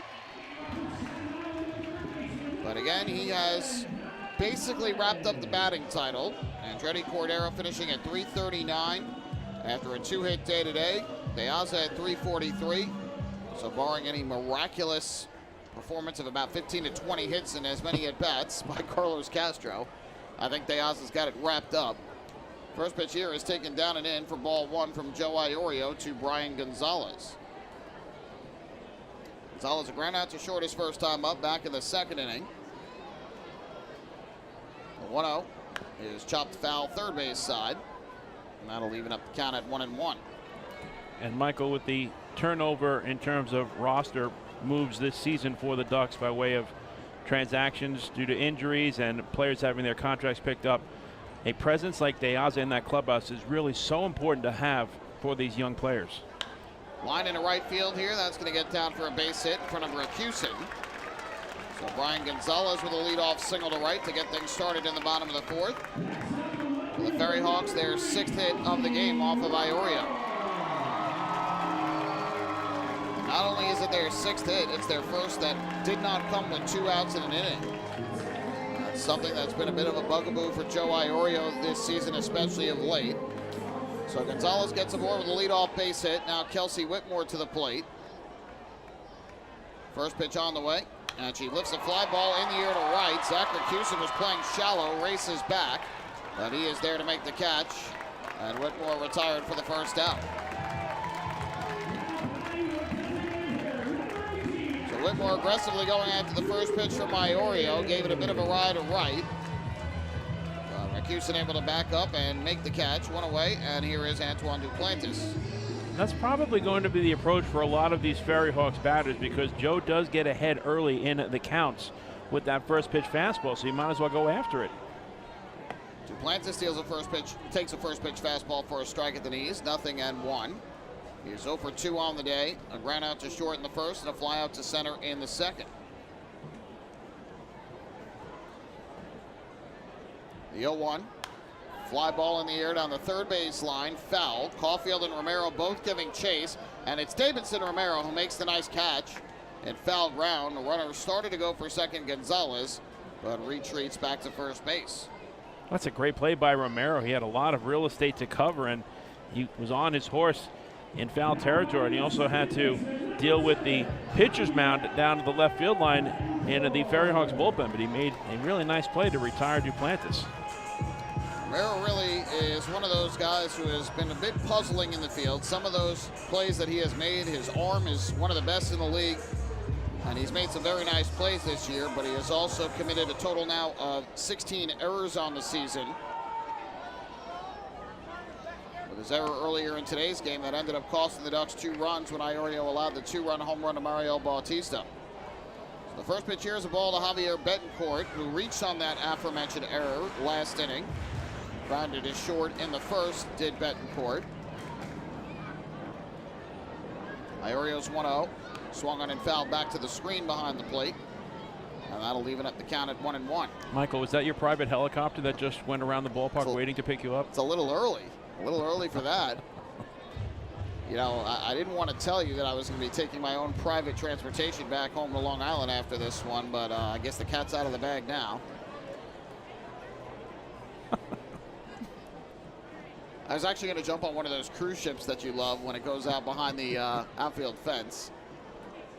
Start my offseason right. 1-1 is fouled over the screen, back behind the plate up onto the concourse. So that'll run the count to 1-2. More importantly, how would you rate the professionalism of your driver on the way here to the ballpark this past Friday? I would say professionalism. Well, let me put it to you this way. Safety included. I got here safe and sound, so 10 out of 10 would recommend in terms of safety. Never really almost got us into an accident, so that was good. Swing and a miss here by Betancourt for strike 3. I will save my analysis on the rest for the time being.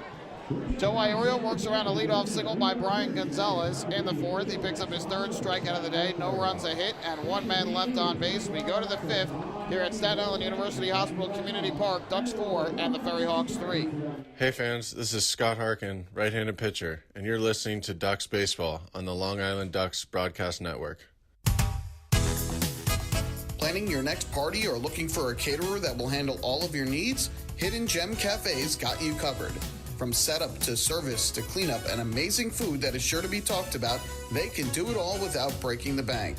Hidden Gem knows that each event is unique and strives to design a specialized menu for each event. Call the Hidden Gem Cafe for your next party at 631-390-5912. And be sure to follow them on social media too at the Hidden Gem Cafe for ideas and information. Hey kids, are you looking for even more fun when you come out to a Long Island Ducks game? Then be sure to head on over to the Ducks Fun Zone. It's located on the main concourse down the right field line. There you'll find 3 fun-filled inflatables, including the Duck Tail Slide, the Bounce House, and an obstacle course. Enjoy unlimited access to all 3 inflatables for just $5 every game. That's the Long Island Ducks Fun Zone, open during all home games at Fairfield Properties Ballpark.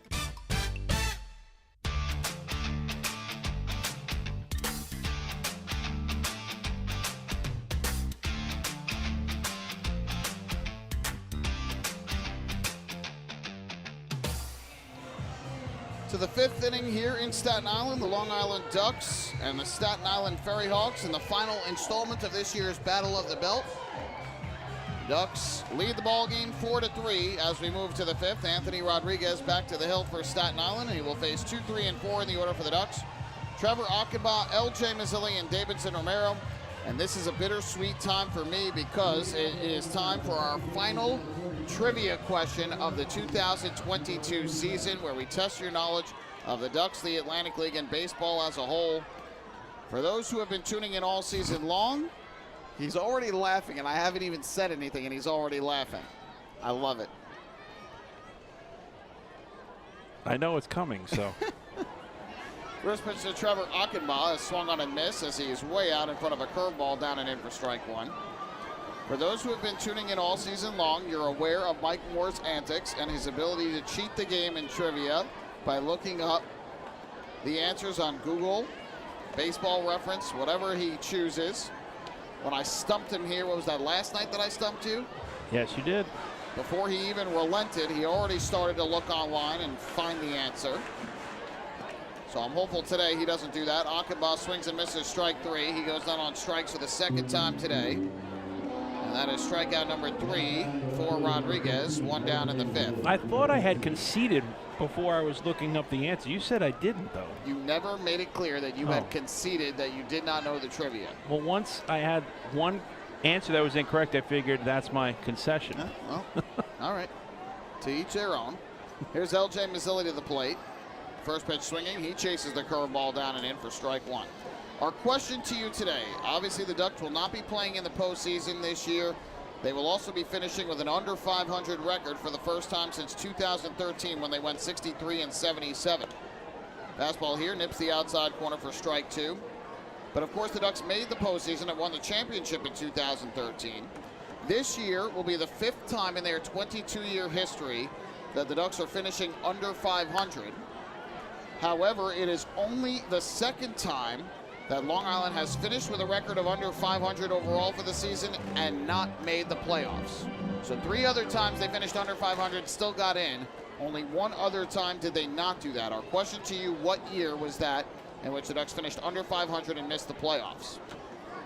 Breaking ball is taken downstairs here, 1-2. We'll let you think about it. We'll give you the answer in the bottom half of this inning.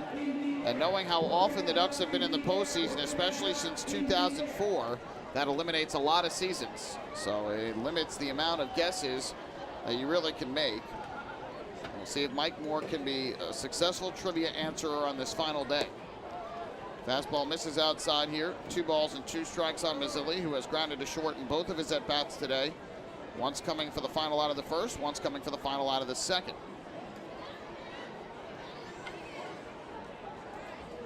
The 2-2, driven in the air to right, well struck, racing back Mariel Bautista, and he makes the catch right in front of the warning track and right. So Mazzilli gives one a ride the other way, but ultimately cannot get it over the head of Bautista. 2 down in the 5th inning. So Maz will get at least 1 more at bat, most likely 2, trying to extend that on-base streak, which right now stands at 21 consecutive games. He gave that one a ride, and like you said, a good jump by Bautista as he made the running catch. 2 down and the base is empty. Here is Davidson Romero to bat from the right side, who is 0 for 2 on the afternoon.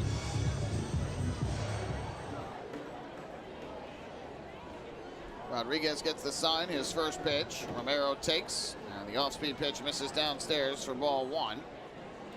Rodriguez at 88 pitches right now, 54 of which are strikes. Iorio is at 70 pitches, 51 have been for strikes.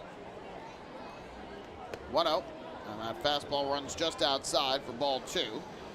Romero 0 for 2 with a ground out to third and a fly out to center. Last night had a double among his 5 trips to the plate. He was also hit by a pitch. Half swing and a breaking ball down and in. He went around, according to the home plate umpire, Tony Gasandi, for strike 1. And Romero arguing with him that he should have appealed to J.B. Torres at first base and not made the call himself.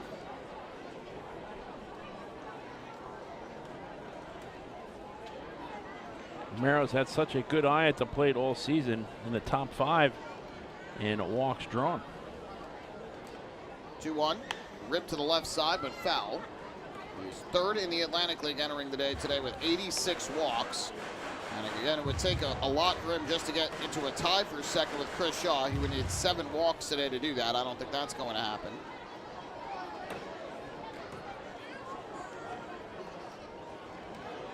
Two-two. That misses down and in. And the count now goes full at 3-2. That's something that we've continued to talk about over the course of this season, how he's put up the power numbers and a real good batting average at 285, but it's the walks that stand out in my mind, because that's not what you see a lot out of home run type of hitters. And that's why he is second in the league in on-base percentage behind De Aza. Payoff pitch, and he takes a curveball that misses downstairs for ball 4. Make it 87 walks now on the year for Davidson Romero. And we're celebrating another First National Bank LI walk to first. Go first, go far. So the Ducks get a 2-out base runner on Rodriguez's 3rd walk of the day. And now the catcher, Carlos Castro, will make his way to the plate for Long Island. Castro really the only other player who can catch De Aza in terms of the batting race. Castro is 3rd in the league at 323 coming into the day today. He is 1 for 2, so he's up to 324. First pitch is taken for a strike, 0-1. But to get there, he would need to basically get a hit in every at-bat for the next something like 15 or 16 at-bats. And this game would have to be a really, really, really, really long game for that to happen, and I just don't see that being the case. 0-1, and that misses low. 1-1, but Castro, if he can at least get another hit or two, he could stay above David Harris of Southern Maryland, who finished the season at 322. So Castro again is in 3rd place in the league in batting, wants to try and stay there and get the proverbial bronze medal. 1-1 is outside, and the count moves to 2-1 on Castro. And this goes back to what we were talking about in terms of the individual accolades that the Ducks players have had this season. You have De Aza leading the league in batting, Romero and De Aza 1-2 in on-base percentage, Castro 3rd in batting, Joe Iorio has 11 wins, Scott Harkin 10 wins. On the ground to the left side in the hole, backhanded by Aguilar, but he's going to have no play. And a slide on the outfield turf just to stop it, but Carlos Castro has his 2nd hit of the day. That'll help his cause in trying to stay 3rd in the league in batting. Now the Ducks with back-to-back base runners here with 2 outs on a walk and a single. That'll bring up Jose Sermo. And let's not forget the fact that Carlos Castro has had success offensively with 3 different teams this season. The numbers have been terrific as a member of the Ducks, but he also had very good statistics with the York Revolution and Kentucky Wild Health Genomes. Yeah, the Ducks acquiring him early in the 2nd half to try and boost their offense. And he certainly has helped the offense, that is for sure. Jose Sermo takes a fastball on the outside corner for a strike, 0-1. That's what Wally Backman's been talking about a lot during our interviews here down the stretch, is that he feels like his offense has done its job in most cases this year. It's been more the pitching and defense that has let them down. Those have been staples of Backman's teams in the first 2 years he's had as Ducks manager prior to this one. I think that's a big reason why the Ducks are not playing postseason baseball this year and why they went to the championship series in each of his first 2 seasons, winning it all in 2019. Here comes the 1-1. Rodriguez looks to second. Deals to the plate. Sermo a line drive towards second, and it is caught by Javier Betancourt. So Sermo hit the ball on the button, but Betancourt makes the play. The Ducks rally, but come up empty here in the 5th inning. So for the Flock, no runs, 1 hit. There was a walk as well. They leave 2 men on base. We're halfway through in the regular season finale. It's the Long Island Ducks 4 and the Staten Island FerryHawks 3.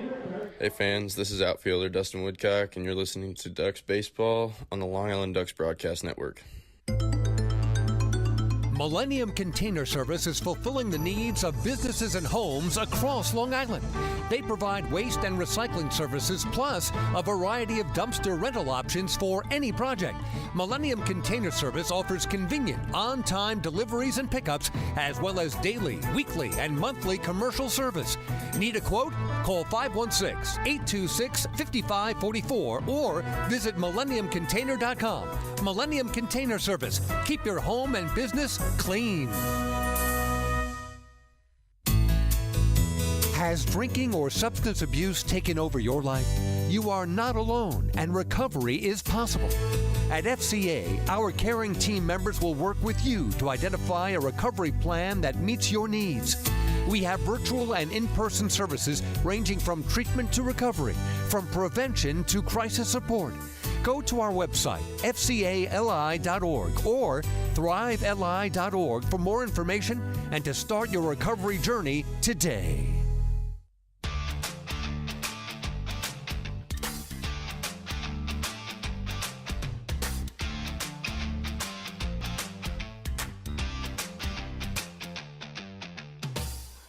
All right, we make our way to the bottom half of the 5th inning. The Ducks clinging to a 1-run lead over the Staten Island FerryHawks. 4-3 is the score. And it is time for the answer to today's 5th inning trivia question, where we tested your knowledge of the Long Island Ducks, the Atlantic League, and baseball as a whole. So our question to you again, just as a refresher, this will be just the second time in the Ducks' 22-season history that the Ducks will not be making the postseason and finish the season with an under 500 record. There have been 3 other years where the Ducks finished under 500 for the season, but made it to the postseason. Twice they went on to win the Atlantic League Championship, but this year, no postseason and an under 500 record. Our question to you was, what year was the only other one in which the Ducks finished under 500 and did not make the playoffs? Mike Moore, your final trivia guess for 2022 is? 2003. Well, 2003 is incorrect.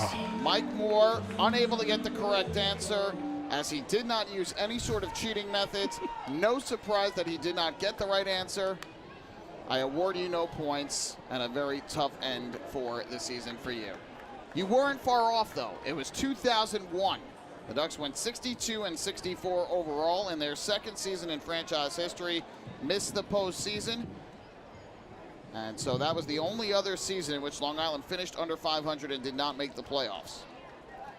0-1 a skied foul, first base side, 0-2.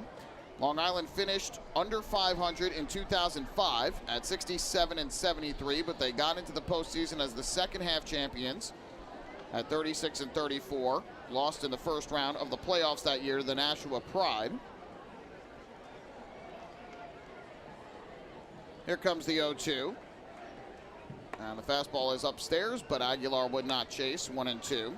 Long Island then had a plus 500 record every other season until 2012, when Long Island went 63-74. They were terrific in the first half at 39-30, won the first half title, but finished 20 games under 500 in the second half at 24-44, and still went on to win the Atlantic League Championship over the Barnstormers. 1 year later, Long Island finished 63-77. Their worst record in team history, but they found a way to get into the playoffs as the second half champions despite only going 33-37. They still got into the postseason and again won the Atlantic League title, doing it over the Somerset Patriots. 1-2. He's down and away. Iorio missed. 2-2 on Aguilar, who has single to left and fly to left today. And every other year since 2013, Ducks have been above 500 until this season, when Long Island will finish at best 4 games under, at worst 6 games under, which would be their low watermark for the year.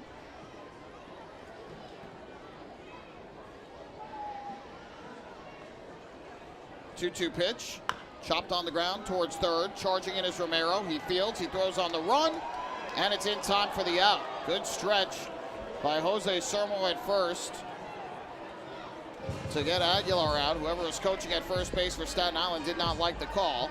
But a good play by Romero for the first out. And after making an error earlier in this game, back in the third inning, Davidson Romero has now made a couple of nice defensive plays in the last half inning on a foul out off the bat of Antoine Duplantis, and now here on the ground ball hit by Aguilar. So with one down, here's the lefty swinging Ricardo Cespedes to the plate. Iorio's first pitch to him is swung on and missed. Late on the fastball for strike one. There is action in the FerryHawks bullpen down the left field line. A big burly right-hander is starting to get loose. So it appears as though the day is complete for Anthony Rodriguez at 5 innings. He's at 100 pitches, 60 for strikes. Cespedes lines one out to his counterpart in center field, Dustin Woodcock, who makes the catch. So Cespedes now 1 for 3 with 2 flyouts and a single. 2 down in the 5th, and that'll bring up Mariel Bautista.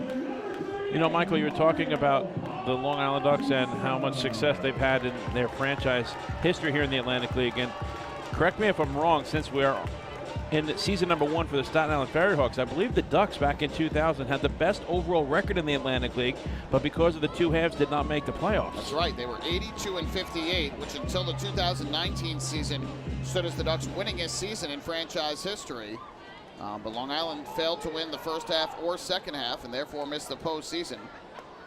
First pitch is taken on the outside corner for a strike, 0-1. That was, of course, the only season which Bud Harrelson was the manager of the Flock. That was named Manager of the Year in the Atlantic League that year. A job well done by him.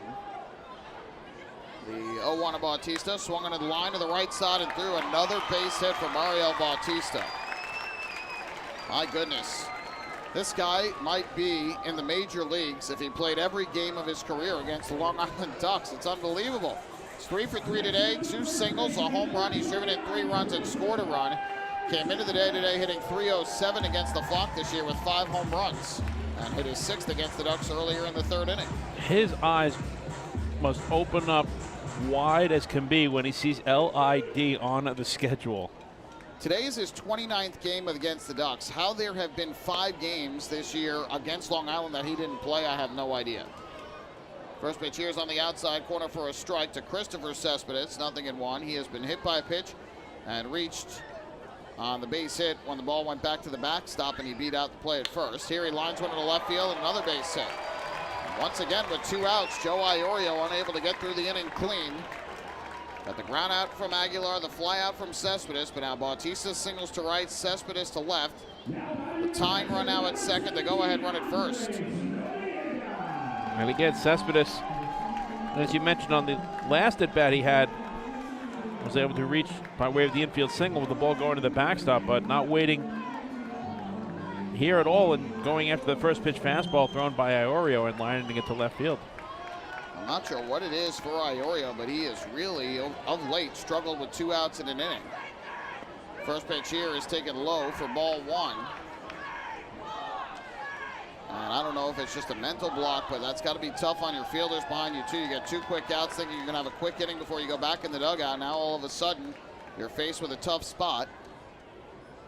The 1-0 to Noriega is swung and driven to center. Dustin Woodcock, though, is there, and he'll make the catch on the line drive. And so the FerryHawks work their way into and out of trouble, and Noriega and Iorio with a quick laugh and a pat on the backside for each other after that line drive. So, no outs, no runs in the inning, 2 hits. The FerryHawks leave their 6th and 7th men on base today. We head to the 6th in Staten Island, and the Ducks still in front by a run. It's a 4-3 game. Hey fans, this is pitcher James Varvaro, and you're listening to Ducks Baseball on the Long Island Ducks Broadcast Network. Hey, Ducks fans, the official hotel of the Long Island Ducks is the Radisson Hotel, Hauppauge, Long Island. It's centrally located on the North Shore of Long Island and offers a home away from home for both business and leisure guests. The Radisson Hotel, Hauppauge, Long Island features an indoor pool, 24-hour business center, a fitness center, and complimentary Wi-Fi in all guest rooms. Enjoy the contemporary American cuisine at the Fountain Grill restaurant or grab a quick bite to eat at Cafe Prato. And best of all, it's only minutes away from Fairfield Properties Ballpark. The Radisson Hotel, Hauppauge, Long Island, the official hotel of the Long Island Ducks. Call 231-1100 today. That's 631-231-1100. Your source for everything Ducks is liducks.com. The official website of the Long Island Ducks is the best place to stay up to date with Long Island's hometown team. Purchase tickets to the game, see the full promotional schedule, visit the online store, read the latest news stories, and watch every game live right on the homepage. The site offers an optimal browsing experience on either your computer or mobile device. liducks.com, the official website of the Long Island Ducks, your one-stop shop for all things Ducks baseball.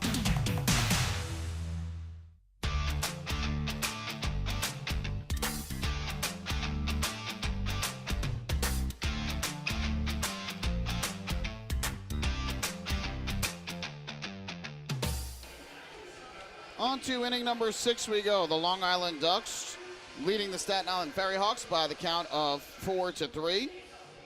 And we hope you had a chance, fans, to head to the Waddle Inn shop throughout the course of the 2022 season and browse a wide selection of Long Island Ducks merchandise. You can be sure to do that throughout the offseason, online anytime at liducks.com. Just hit the merchandise icon at the top of the page. And, of course, be sure to stay tuned throughout the offseason for any news on store openings, especially around the holiday time. Perfect gift opportunities to the baseball fan in your life, especially when you get close to Christmas, Hanukkah, Kwanzaa, that time of year. We head to the 6th inning, and it is going to be Dustin Woodcock, Joe DiCarlo, and Zach Racusin who are due up to the plate. I do want to give a shout-out, since we were talking about the Waddle Inn shop, to, of course, one of my coworkers, Michelle Jensen, who is the Ducks merchandise manager, served in that role her first season at the helm as merchandise manager this year, and did a fine job leading the way in the store. So great job, Michelle, and to the rest of her staff in the Waddle Inn shop. They do a terrific job, and when you are able to interact with the fans on the concourse level, that's always what they're talking about, how they go into the Waddle Inn shop, see all of the options that are available, and they always go home with some really nice Ducks merchandise. So, as we head to the 6th, there's also a new pitcher for Staten Island. Francisco Carrillo has taken over on the mound after 5 innings of work from Rodriguez today. First pitch taken by Dustin Woodcock, and it drops in for a strike, 0-1. So Rodriguez will either get a loss or a no decision here today, depending on how the rest of this one goes. Meanwhile, the Ducks have right-hander Patrick Quinn starting to get loose in the bullpen down the right field line. Woodcock here drives one to right, but got under it a little bit. Mario Bautista will make the catch in fairly deep right field. And Woodcock retired for the first out here in the 6th. First time he's been retired today. He singled in his first 2 at-bats. Rodriguez threw an even 100 pitches in his final start of the season. 60 for strikes. Exactly right. We'll give you his final line here in a moment.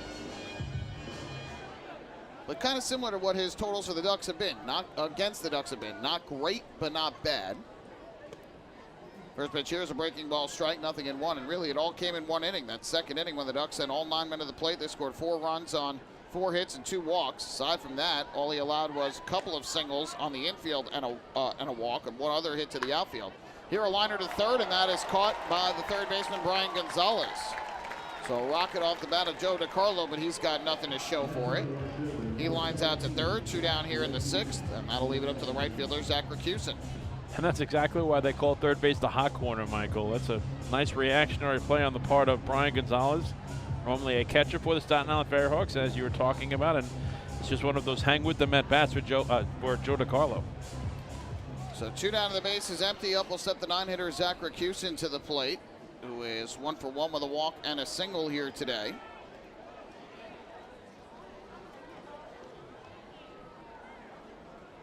First pitch from Carrillo. It's hit on the ground, fouled on the third base line for strike 1. Carrillo this year has mainly been a starter for Staten Island. He also pitched with the Charleston Dirty Birds earlier this year out of the bullpen. He was 1-6 with a 6.18 ERA in 41 games, 8 of which were starts. Had 6 holds on the season. Racusin fouls this one off for strike 2. In 71 1/3 innings, Carrillo's allowed 91 hits, 54 runs, 49 of them earned. He has walked 35 and struck out 55. He's retired the first 2 on a flyout and a lineout, and now ahead of Racusin, 0-2. The pitch on the way is taken just outside, and that'll move the count to 1 ball and 2 strikes. So if the Ducks go to the bullpen in the 6th, it'll be interesting to see how they manage these final 4 innings. The 1-2. High fly ball in the air to left. That's well struck. Whitmore racing back into the gap. She looks up at the wall, and it's off the wall. Rakusin around first will head to second, and he is in there with a 2-out double. Zach Rakusin just missing his first home run of the season, but he will settle for his second double, and the Ducks get a runner into scoring position with 2 down. And production from the number 9 spot in the batting order today as Rakusin has now reached base in all 3 plate appearances, and that ball did not miss by much off of the Staten Island University Hospital Northwell health sign in left center field. About halfway up on the wall. So Rakusin will settle for the double. Back to the top of the order we go, and here is Phil Caulfield to the plate, who is 0 for 3 thus far in the game after he had a productive day yesterday, going 2 for 5 with a pair of hits and a run scored. Fouls the first pitch off here to the third base side out of play for strike 1. The Ducks in this game today are 3 for 6 with runners in scoring position, a much better showing thus far than yesterday when they were 1 for 11 and left 8 men on base. The Ducks certainly want to try and add some insurance here and give the bullpen some breathing room. The 0-1, lifted in the air to right. Mario Bautista drifting in, he will make the catch. Phil Caulfield retired on the fly ball, and the Ducks retired here in inning number 6. So for Long Island, no runs, 1 hit. They leave 1 man on base. We make our way to the bottom half of inning number 6. Staten Island trailing Long Island 4-3. Hey fans, this is catcher Joe DiCarlo, and you're listening to Ducks Baseball on the Long Island Ducks Broadcast Network. This is it. Check it out. See what everyone's talking about. Let Nicolak pave your way. Bring your outdoor living dreams to life. Visit Nicolak's Outdoor Design Center at 200 Henry Street in Lindenhurst and see thousands of square feet of pavers, retaining walls, fire pits, and outdoor living accents on display. Only Nicolak paving stones are made with Paver Shield technology for more vibrant color options than anyone else. Visit Nicolak.com to request a free sample or their Outdoor Design Center at 200 Henry Street in Lindenhurst. Nicolak. Ask for it by name. You'll see the difference. Visit Nicolak.com. That's Nicolak.com. Let Nicolak Pavers pave your way. Pave your way. Sayville Ford, the no-fees dealer, has been family-owned and operated for 65 years. Visit their spacious showroom to choose from a giant inventory of new, pre-owned, and commercial vehicles with a free 10-year, 100,000-mile powertrain limited warranty included. Some exclusions apply. Plus, they offer top dollar for trades, and their service department is open until 1 a.m. on weekdays. Sayville Ford, Long Island's Ford giant, is conveniently located off exit 50 on Sunrise Highway, or visit SayvilleFord.com for more information.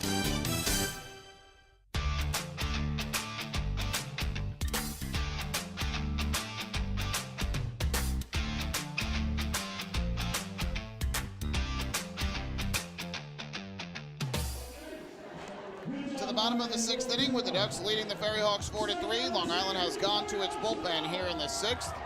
Joe Iorio's final start of the season is complete. 5 innings of 3-run ball, only 1 of those runs earned.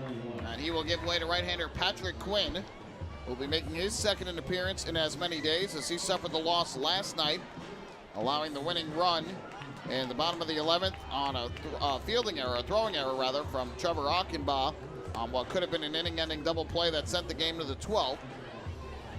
But the throw was a little high. Romero could not squeeze it, and the winning run scored from third in Ricardo Cespedes to give the FerryHawks a 6-5 win. So Quinn will take over here in the bottom of the 6th. They'll be facing the bottom of the order. Brian Gonzalez, Kelsey Whitmore, and Antoine Duplantis, the 3 due up for the FerryHawks. And it was interesting, Michael, because Joe DiCarlo is in the lineup as the designated hitter today, and Carlos Castro is behind the plate. A bullpen catcher was needed to warm up Patrick Quinn, and it was fellow reliever Chris Cepeda who put on the catcher's mask and the catcher's glove. So there you go. That was impressive. Yeoman's work for Chris Cepeda. Obviously, he started earlier this week. He won't be pitching in the finale today, so might as well get your reps in elsewhere.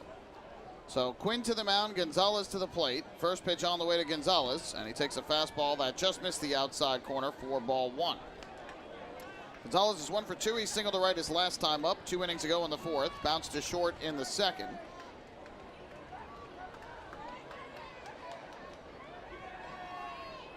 The 1-ball, no strike pitch.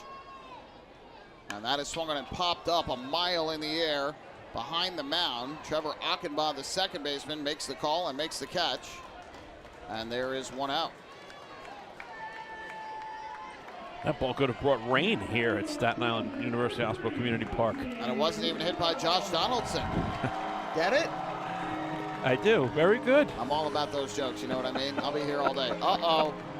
I see a cruise ship making its way out from the New York Harbor. Mike Moore is getting very excited. Been his favorite part of coming here to Staten Island this year, watching the cruise ships and the giant cargo ships making its way across the harbor. First pitch here from Quinn to Whitmore, and she swings and misses for strike 1 on a fastball. My second favorite part. The first favorite part is coming here to work with you. Oh, please. 0-1 the count on Whitmore, who flied to right her last time at the plate. That was in the 4th, struck out swinging in the 2nd. The 0-1, swing and a miss. Slider over the outer half, 0-2. So Iorio goes 5 innings tonight. He allows 8 hits, 3 runs, 1 of which was earned. Walked no batter, struck out 3. He gave up the home run in the 3rd to Mario Bautista, which happened in part because of the error by Romero earlier in the inning. And also hit a batter, Christopher Cespedes. Quinn's 0-2, and Whitmore lifts a fly ball in the air to left. L.J. Mazzilli drifts back on it, and he will make the catch. So the second time today, Whitmore gets the crowd excited with a fly ball out to the outfield, but tracked down by Mazzilli, 2 down in the inning, and that'll leave it up to Antoine Duplantis. And obviously this is the last game of the regular season for both the Ducks and the FerryHawks. And walking around on the concourse level here, I tell you, it is really impressive how many Kelsey Whitmore jerseys you see being worn by the youngsters. It's a really cool thing. She really is a role model for so many of the young kids, especially the young girls who are playing softball and baseball around the area. Pitch is taken outside for a ball, 1-0. She was representing Team USA earlier this second half in a tournament.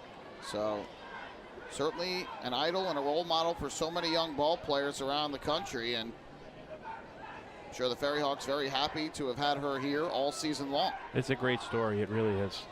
1-0.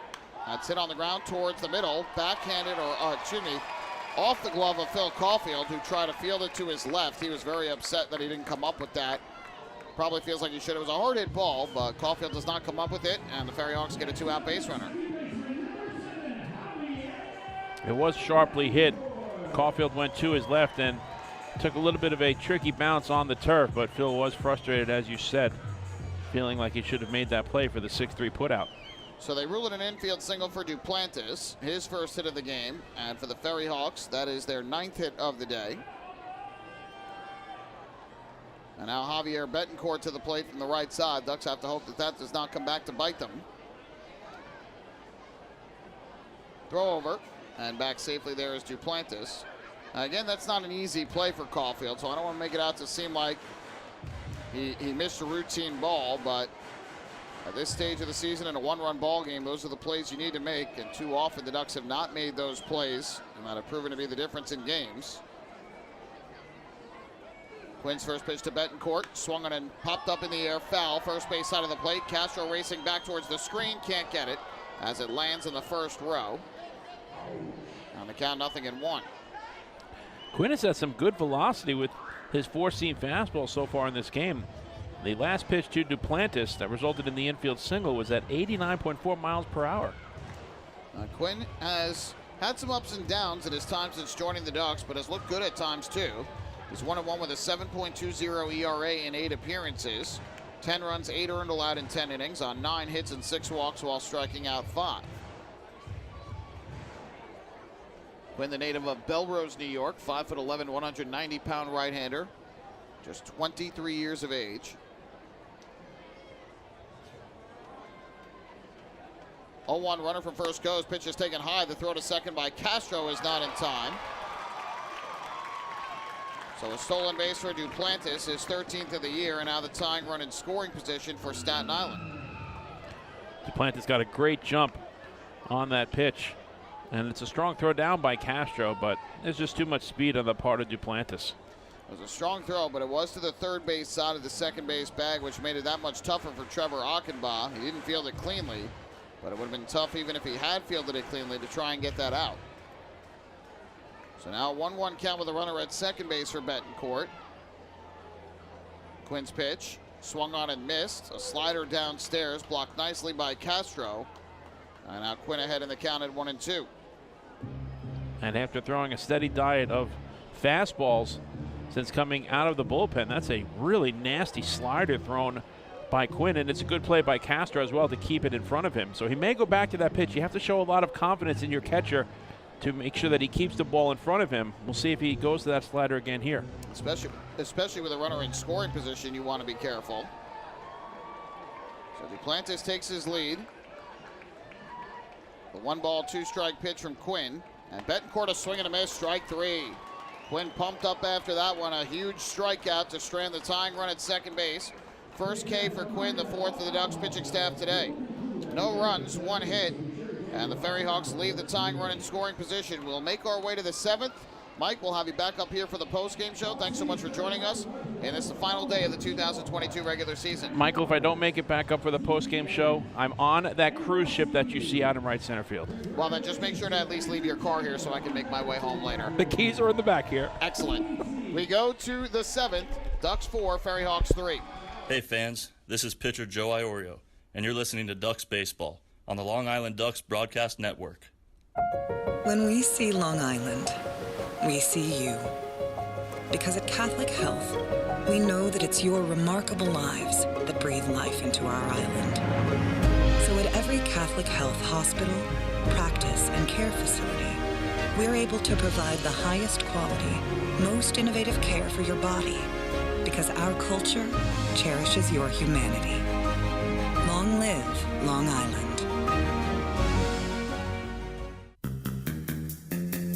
Take your group out to the game this season and enjoy all the fun of Ducks baseball at discounted prices with the picnic area, luxury suites, party deck, and so much more. Bringing your group to the game will be an unforgettable experience. The Ducks even offer opportunities to sing the national anthem, serve as the Ridgewood Savings Bank color guard, be the Nickolock Dream Team, or put on a pregame performance. To book your outing today, call 631-940-3825 and ask for the group sales department. Long Island Ducks baseball. Good times every time.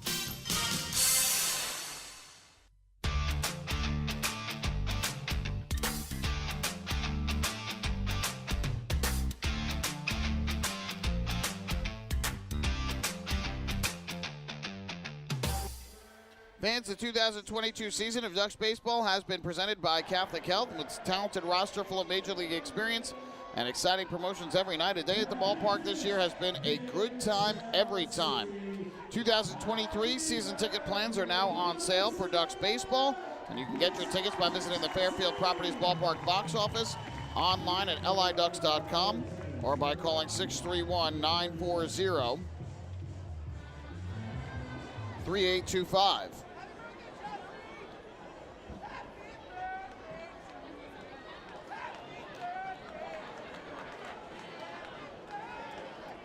Francisco Carrillo back to the mound for his second inning of relief. He retired the Ducks without giving up a run in the 6th, just giving up a 2-out double to Zach Racusin. Trevor Achenbach leading off in the 7th. 1-0 is ripped but foul down the left field line into the FerryHawks bullpen. And that'll leave up the count at 1-1. Achenbach 0 for 2 on the day with a pair of strikeouts. He did draw a walk back in the second inning.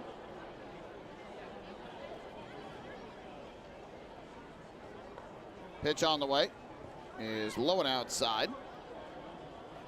And that'll run the count to 2-1.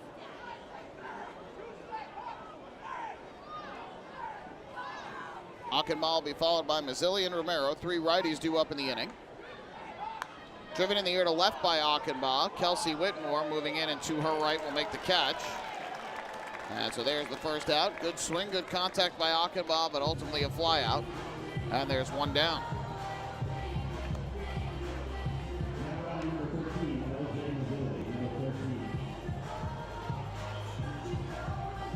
So one away, and up will step the left fielder L.J. Mazzilli to the plate, who is over 3.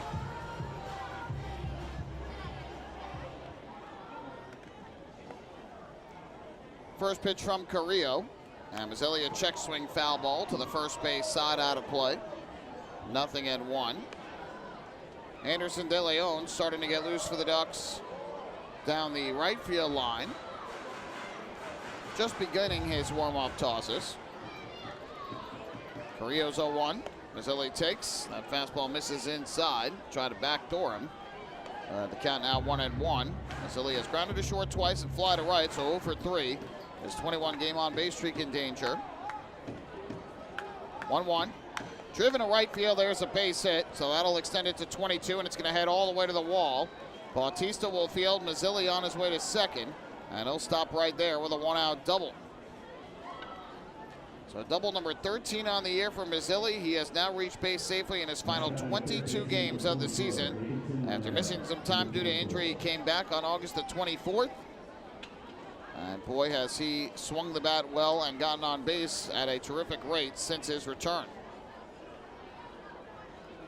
So a 1-out runner at second for the Flock as Mazzilli picks up the 2-base hit for the Ducks, their 4th double of the game. Mazzilli, Castro, Sermo, and Rakusin each with a double.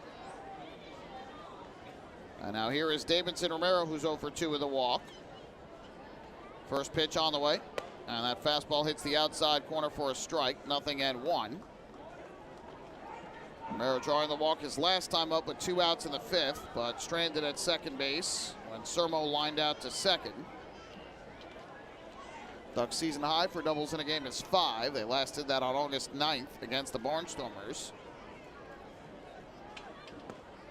Breaking ball taken down and away by Romero, and that'll even up the count at 1-1 strike. So it looks like De Leon will come on to pitch the 7th inning for the Ducks after he tossed an inning and 2/3 of scoreless baseball yesterday.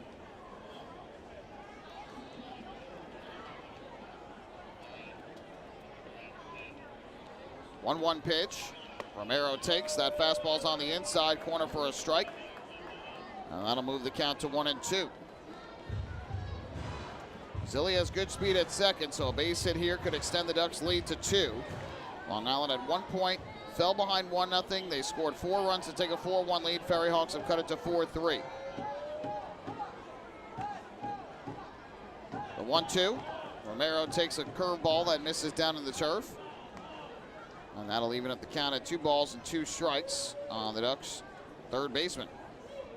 Carlos Castro, who has 2 hits on the day, waiting in the on-deck circle for the Flock. Second baseman Betancourt shaded well up the middle here, so a big hole on the right side. 2-2. On the ground, foul down the third base line. Second baseman Betancourt shaded up the middle to keep a close eye on the runner at second, then retreats to his left and back, so makes it a little bit easier to cover up some of the ground on the right side. Carrillo getting ready to deal 2-2. Pitch on the way to the plate. Mazzilli goes for third. Romero takes inside to throw down at third. Not in time. And L.J. Mazzilli in at third base with a stolen base. So an aggressive play there for L.J. Mazzilli. Already in scoring position with good speed, but he is able to pick up his team-leading 21st steal of the year as he gets into third base ahead of the tag from Brian Gonzalez. Now the count full of 3 balls and 2 strikes on Romero. The infield will come in all the way around for Staten Island to cut off the run at the plate. Romero has a team-leading 9 sacrifice flies on the season. And we'll see if he can get number 10 here to give the Ducks a 2-run cushion. Payoff pitch. And Romero takes a curveball low for ball 4. So Romero works his way aboard for the second time today on a walk, his 88th of the season. That leads the Ducks. And we're celebrating another First National Bank LI walk to first. Go first, go far. So now it's L.J. Mazzilli at third, Davidson Romero at first, 1 out in the inning. And here's the catcher, Carlos Castro, to the plate, who has 2 hits and 3 at-bats tonight, a double and an infield single, and has scored a run.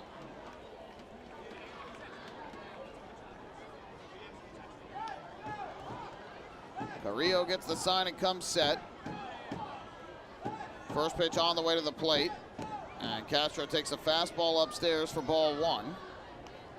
Castro started the rally in the second with a double off the glove of a leaping Cespedes in center. Scored on Jose Sermo's RBI double 1 batter later.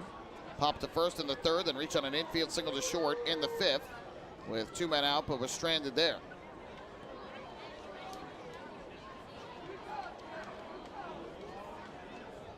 Castro's hit .295 against Staten Island this year coming into the game today.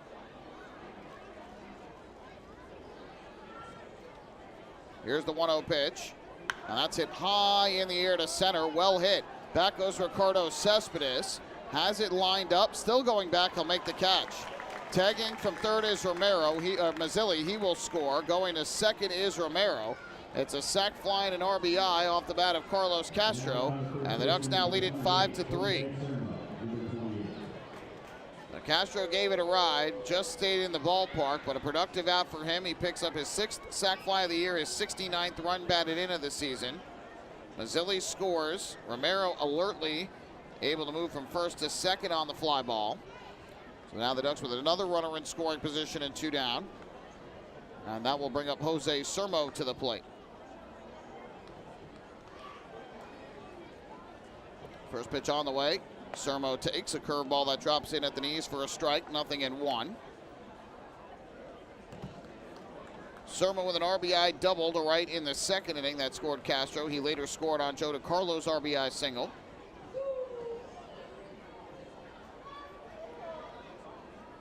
The 0-1, low and inside to even the count at a ball and a strike. Sermo was retired on a fly out to left in the third. A nice catch made by Kelsey Whitmore, then hit a hard line drive to second in the fifth that stranded 2 runners on base.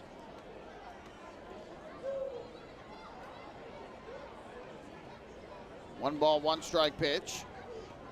And Sermo way out in front, swings and misses at the breaking ball. Now to move the count to 1-2.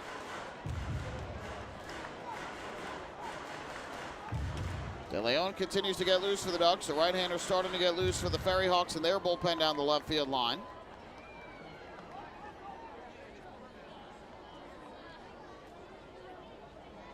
Timeout called here as Carrillo steps off, and we'll go through the signs again.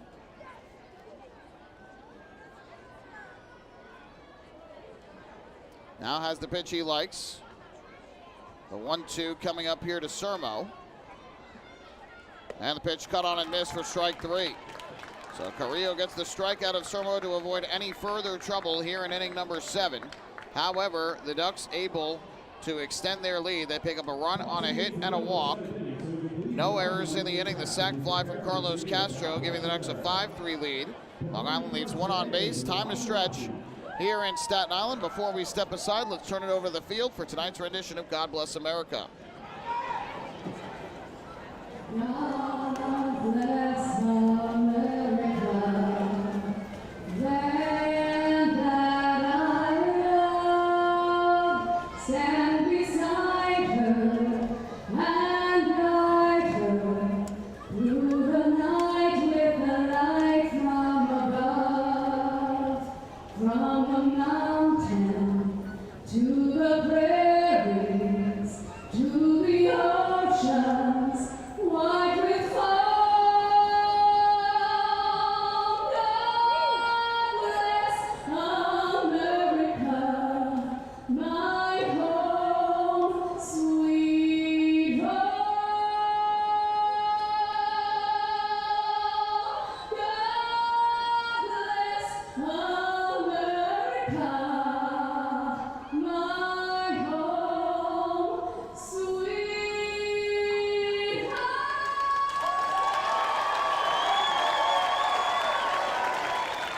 An outstanding rendition of God Bless America here on this final day of the 2022 regular season. We make our way to the bottom half of the 7th. The Ducks in front of the FerryHawks 5-3. Hey fans, this is outfielder Alejandro de Asa, and you are listening to Dog Baseball on the Long Island Dog Broadcast Network.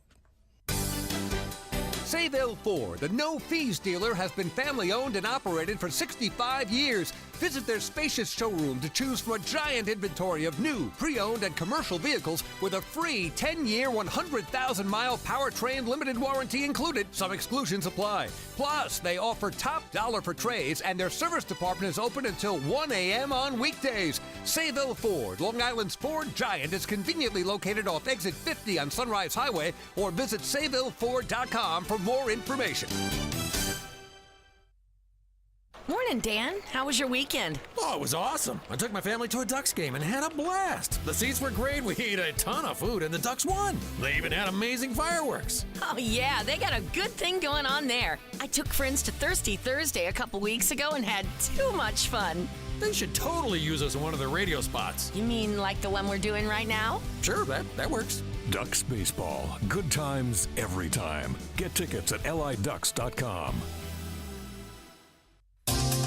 Hey, Ducks fans, the official hotel of the Long Island Ducks is the Radisson Hotel, Hauppauge, Long Island. It's centrally located on the north shore of Long Island and offers a home away from home for both business and leisure guests. The Radisson Hotel, Hauppauge, Long Island features an indoor pool, 24-hour business center, a fitness center, and complimentary Wi-Fi in all guest rooms. Enjoy the contemporary American cuisine at the Fountain Grill restaurant or grab a quick bite to eat at Cafe Prato. And best of all, it's only minutes away from Fairfield Properties Ballpark. The Radisson Hotel, Hauppauge, Long Island, the official hotel of the Long Island Ducks. Call 231-1100 today. That's 631-231-1100. Hey kids, are you looking for even more fun when you come out to a Long Island Ducks game? Then be sure to head over to the Ducks Fun Zone. It's located on the main concourse down the right field line. There you'll find 3 fun-filled inflatables, including the ducktail slide, the bounce house, and an obstacle course. Enjoy unlimited access to all 3 inflatables for just $5 every game. That's the Long Island Ducks Fun Zone, open during all home games at Fairfield Properties Ballpark.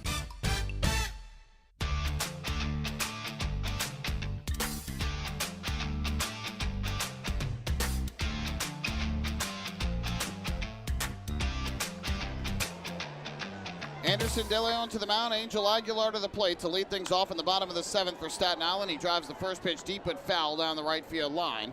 And the count 0-1. 5-3, the Ducks lead the FerryHawks here in the rubber game of this 3-game series, the final regular season game for both teams here in 2022. 0-1 is a fastball that catches the outside corner for a strike, 0-2.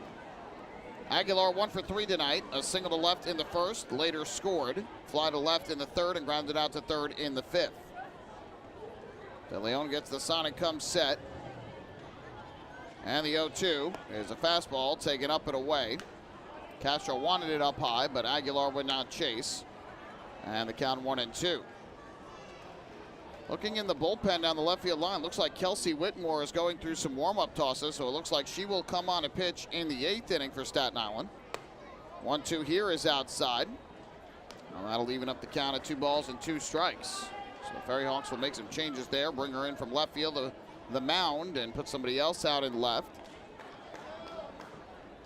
2-2. Fouled over the screen, back behind the plate, off to our right. Comes back down below. Patrick Quinn goes an inning in relief, allows 1 hit, no runs, no walks, strikes out 1. And he threw 11 pitches, 8 for strikes. And now it's a nice bounce back performance from him after taking the loss last night, though much of that not really his fault because of the error. 2-2, misses low. So De Leon quickly gets ahead in the count, 0-2, but now falls behind at 3 balls and 2 strikes on Aguilar. Will be followed by Ricardo Cespedes and Mariel Bautista here in the 7th.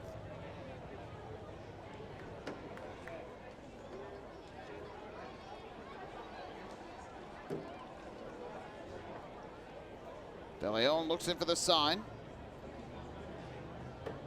Payoff pitch on the way to the plate, and Aguilar hits a pop-up in the air foul. First base side of the plate. Castro goes to the screen, but I'll watch this one go into the crowd. And a nice grab by a young fan. 5 rows back in between 2 sections of seats, makes the grab with a glove. It's a nice hand from the crowd here in Staten Island.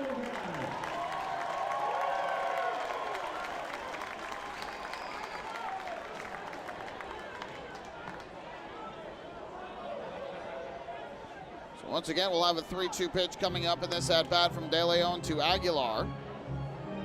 Here in the bottom of the 7th, we'll also go through the out-of-town scores and catch you up on a busy day of action on this final day of the Atlantic League season.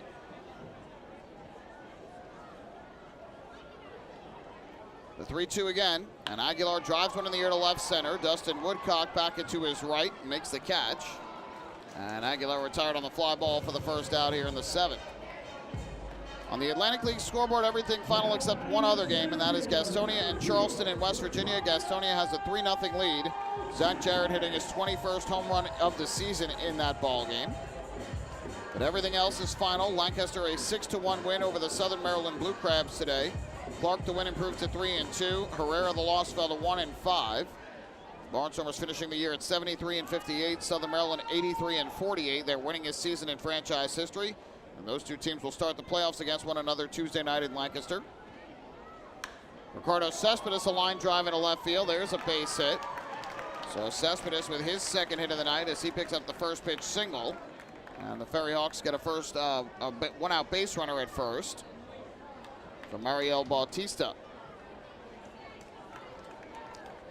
Andretti Cordero hit his 18th home run of the season for the Barnstormers. He finished with 2 hits, a .339 batting average, but is still 4 points behind the league leader in batting, Alejandro De Aza.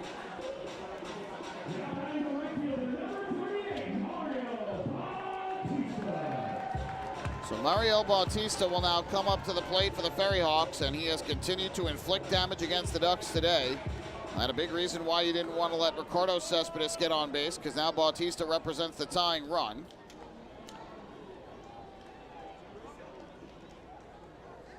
De Leon looks in for the sign and comes set. First pitch on the way. And Bautista hits a high fly ball to left field and well hit. Back goes Mazzilli to the warning track. He is at the wall, jumps up, and you can forget it. A 2-run home run out to left field for Mariel Bautista. His second home run of the day, his 9th home run of the season, his 7th home run against the Ducks, and the FerryHawks have tied this game at 5 here in the bottom of the 7th inning. He has now driven in 5 runs in the game, and he is 4 for 4 at the plate.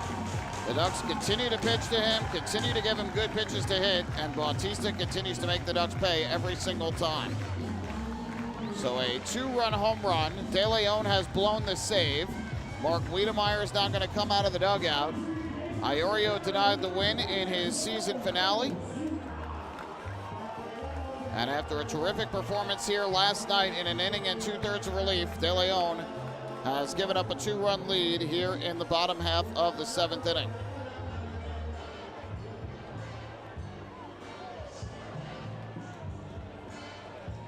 Now, obviously, you can't just pitch around Bautista and give him first base there, because it puts the tying runs aboard with 1 out. But at some point, if you're the Ducks, you've got to find a way to at least make Bautista chase some pitches out of the zone. He's been a free swinger all year long, has had bad numbers against many, if not all, other teams in the Atlantic League. And just too often, the Ducks leaving pitches out over the plate to him, and he continues to make the Ducks pay for it. He's got 2 singles, 2 homers, 5 RBIs, and 2 runs on the day.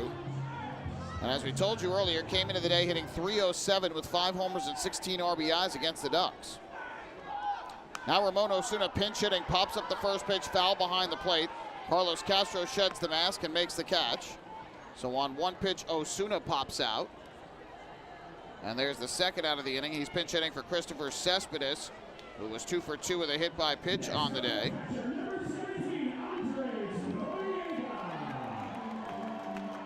So there's the second out of the inning, and now with 2 away, that'll leave it up to Andres Noriega. So this game will be decided by the bullpens, as neither starter will now factor into the decision. Rodriguez off the hook for the loss. Iorio off the, or denied the win, not really off the hook, but denied the win First pitch to Andres Noriega, swung on and missed, chasing a slider down and away for strike one. And it looks like Kelsey Whitmore continuing to get loose in the bullpen down the left field line for Staten Island. And it seems like she'll come in to pitch the eighth. Swung on and foul behind the plate by Noriega here. And the count quickly 0-2.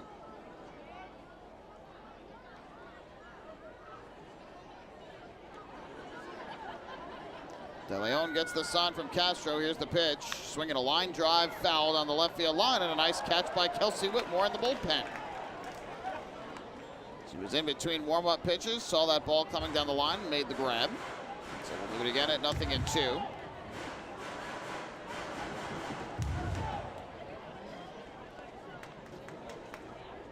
For De Leon, that's his second blown save opportunity this year. This one lined into center. Dustin Woodcock a couple steps to his right. He'll make the catch, and that'll retire the side. But the damage done. 2 runs on 2 hits in the inning, including Mario Bautista's second 2-run home run of the game. And the FerryHawks have rallied back from 4-1 down to tie this game up at 5 apiece. We head to the 8th here in Staten Island. Ducks and the FerryHawks all even at 5. Hey fan, this is pitcher Anderson De Leon, and you're listening to Duck Baseball on Long Island Ducks Broadcast Network.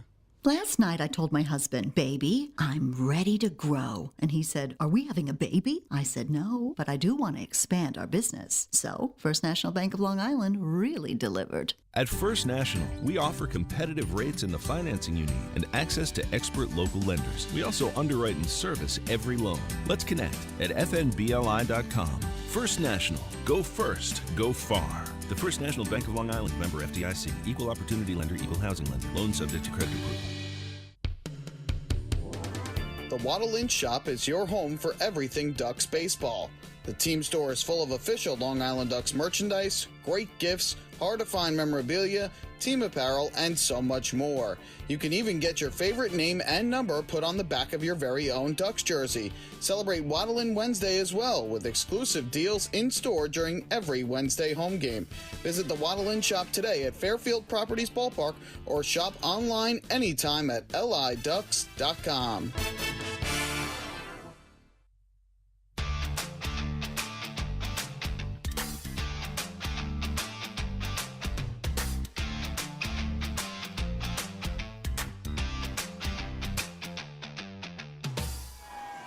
This series has featured blown leads galore. The FerryHawks had a 4-1 lead in Friday night's game. The Ducks stormed back with 5 unanswered runs for a 6-4 win.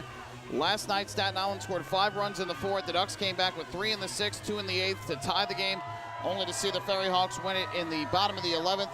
And today, the Ducks fell behind 1-0, took a 4-1 lead in the 2nd, but Staten Island came back with 2 in the 3rd to get within a run. The Ducks score a run in the top of the 7th, and that run looms large now, because the FerryHawks come back with 2 runs in the bottom of the 7th on Mario Bautista's second 2-run home run of the game. He has now driven in 5 runs. The FerryHawks have tied the game at 5, and Kelsey Whitmore will take over on the mound for Staten Island as expected.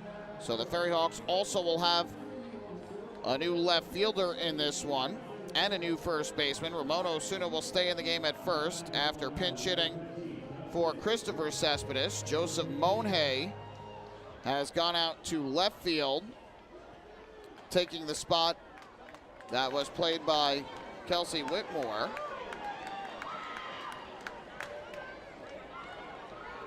And the FerryHawks lose their DH, so Duplantis is out of the game. First pitch breaking ball is taken low by Dustin Woodcock for ball 1. And so Monhay goes in the leadoff spot of the order, and obviously Kelsey Whitmore stays in the 9 spot that she was batting in. And now the pitcher. The 1-0. Woodcock swings, and it's a tapper back to the mound. Fielded by Whitmore. She lobs one over to first in time for the out. And Dustin Woodcock retired on just 2 pitches, 1 away here in the 8th inning. Woodcock was 2 for 3 before that with a pair of singles. For Staten Island, Francisco Carrillo goes 2 innings in relief tonight. He allows 2 hits, a run, which was earned, walked 1, struck out 1. And threw a total in the game of 30 pitches, 20 for strikes. So now Joe DiCarlo, the batter for the Ducks.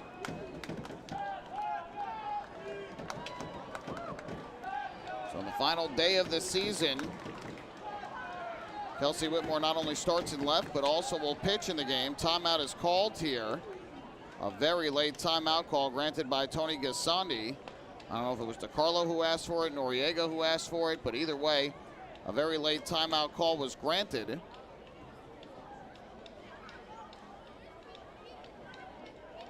Ducks are wondering what's going on here. They're asking Tony Gasandi to have a discussion with the umpires, and now the umpires are getting together to discuss. The FerryHawks had 3 infielders on the left side.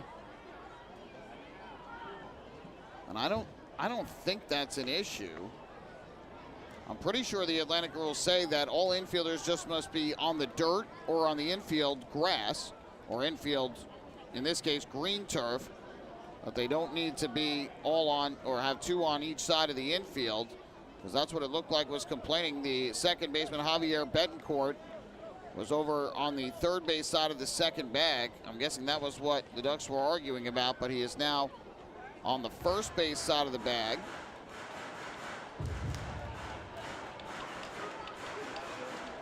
Now basically looking right behind the bag at second. So a big hole on the right side.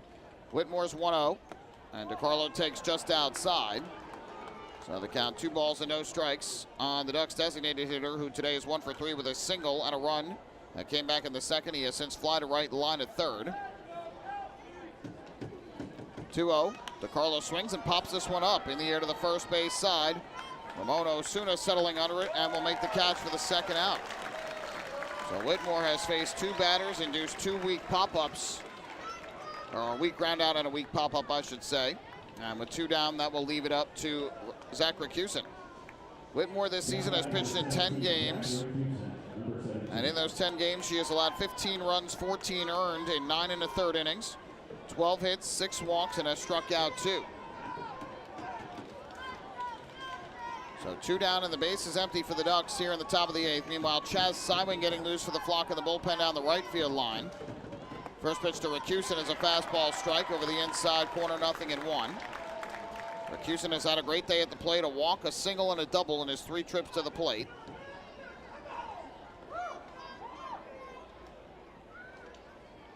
The 0-1. Breaking ball misses down in the turf, and that'll even up the count at 1 ball and 1 strike.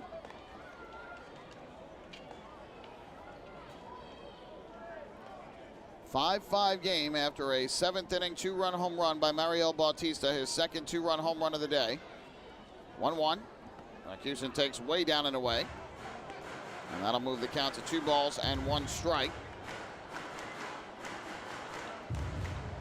The other Atlantic League scores: York defeated High Point 9-3. Lexington a 20-9 win over the Genomes. The story from that one: Courtney Hawkins with his 48th home run of the season, tying Ozzie Canseco for the league's single season record.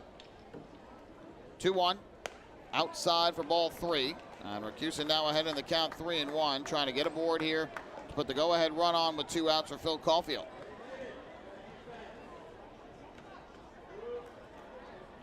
The 3-1 pitch, and that just missed the outside corner for ball 4. Fans thought that was strike 2, so they're upset with the call, but Rakusin is on for the 4th time in as many plate appearances today. And we're celebrating another First National Bank LI walk to first, go far. So the Ducks get Rakusin on the go-ahead run with 2 men down. And back to the top of the order we go for Phil Caulfield, who's had a tough day at the plate, 0 for 4 for Long Island. Rakusin's had 11 steals in 16 attempts between 5 different teams this year. Swings first pitch to Caulfield. It's a ground ball to short. Aguilar will make the throw to first in time for the out. And Kelsey Whitmore with a scoreless inning here in the top of the 8th. She gets the job done, keeps the ball game tied up at 5 apiece. No runs, no hits, a walk, and a man left. To the bottom half of the 8th we go. Ducks and the FerryHawks all even at 5. Hey fans, this is Mark Wiedemeyer, pitching coach for the Long Island Ducks, and you're listening to Ducks Baseball on the Long Island Ducks Broadcast Network. Planning your next party or looking for a caterer that will handle all of your needs? Hidden Gem Cafe has got you covered. From setup to service to cleanup and amazing food that is sure to be talked about, they can do it all without breaking the bank. Hidden Gem knows that each event is unique and strives to design a specialized menu for each event. Call the Hidden Gem Cafe for your next party at 631-390-5912 and be sure to follow them on social media too at the Hidden Gem Cafe for ideas and information. Can't get enough of the Long Island Ducks? Well, now you can get even more inside info on your favorite hometown team through Facebook and Twitter. The Ducks are constantly updating fans through social media with scores, transactions, ballpark promotions, and much more. You can even win great prizes. All you'll need to do is make a free account on Facebook and Twitter, and then visit us at facebook.com/LIDucks and twitter.com/LIDucks. Think you're Long Island's biggest Ducks fan? Get connected now. Hey, Ducks fans, the official hotel of the Long Island Ducks is the Radisson Hotel, Hauppauge, Long Island. It's centrally located on the North Shore of Long Island and offers a home away from home for both business and leisure guests. The Radisson Hotel, Hauppauge, Long Island features an indoor pool, 24-hour business center, a fitness center, and complimentary Wi-Fi in all guest rooms. Enjoy the contemporary American cuisine at the Fountain Grill restaurant or grab a quick bite to eat at Cafe Prato. And best of all, it's only minutes away from Fairfield Properties Ballpark. The Radisson Hotel, Hauppauge, Long Island, the official hotel of the Long Island Ducks. Call 231-1100 today. That's 631-231-1100. Hey kids, are you looking for even more fun when you come out to a Long Island Ducks game? Then be sure to head over to the Ducks Fun Zone. It's located on the main concourse down the right field line. There you'll find 3 fun-filled inflatables, including the ducktail slide, the bounce house, and an obstacle course. Enjoy unlimited access to all 3 inflatables for just $5 every game. That's the Long Island Ducks Fun Zone, open during all home games at Fairfield Properties Ballpark.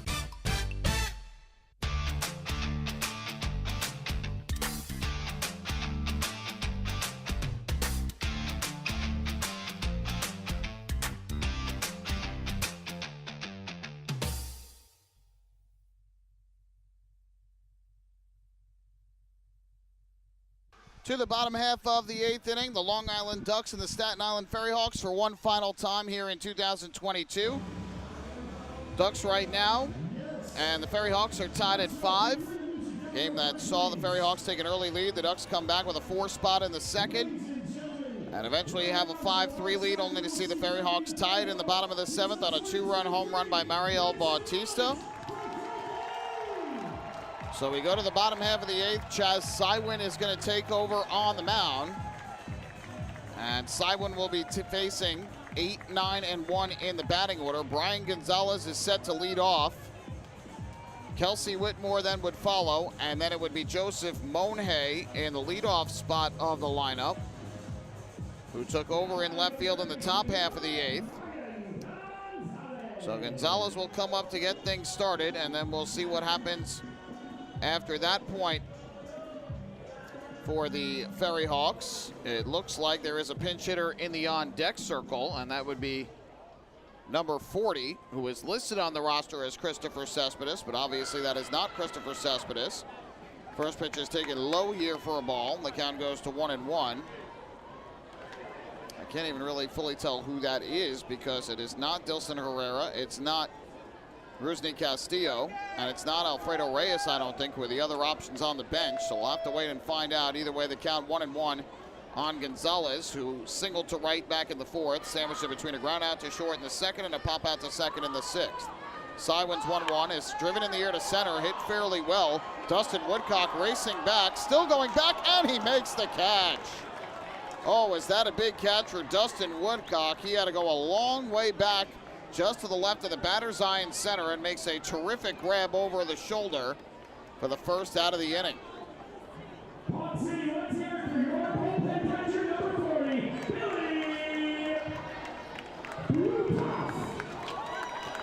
So the batter is going to be their bullpen catcher, who is not listed on their roster. I got the first name, which is Billy. I did not get the last name. But Staten Island's bullpen catcher going to bat here in a pinch hit role for Kelsey Whitmore.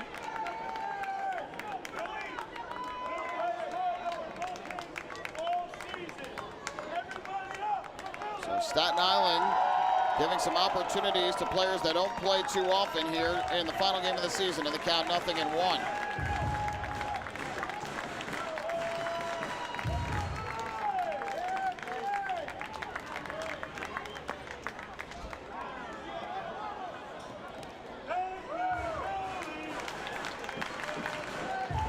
An updated roster here that we got from the FerryHawks, and I do not see him listed again. Number 40 is listed as Christopher Cespedes, so I'm not exactly sure who this is.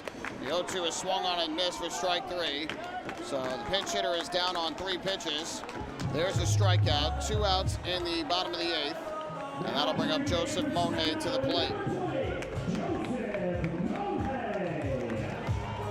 Official scoring here says Christian Capuano as the pinch hitter, but that was not Christian Capuano who was batting. Again, they announced him as the bullpen catcher and was not listed on the active roster that the FerryHawks have here today.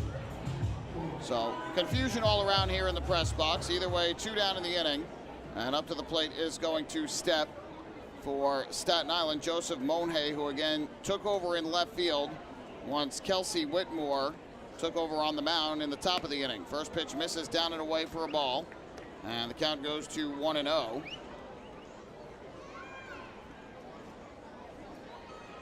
Monhay on the season for Staten Island, batting .224, 2 homers, 25 RBIs. There's a strike on the outside corner, and that will even up the count at 1-1.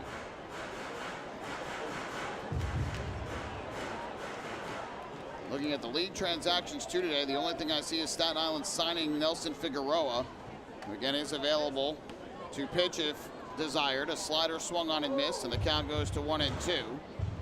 Staten Island had action in their bullpen before. I'd have to think their closer Victor Capian is not available today after he pitched 3 innings yesterday. Sywin looking to retire the side in order in the 8th. The 1-2 pitch is taken up and away, and that'll even up the count at 2-2.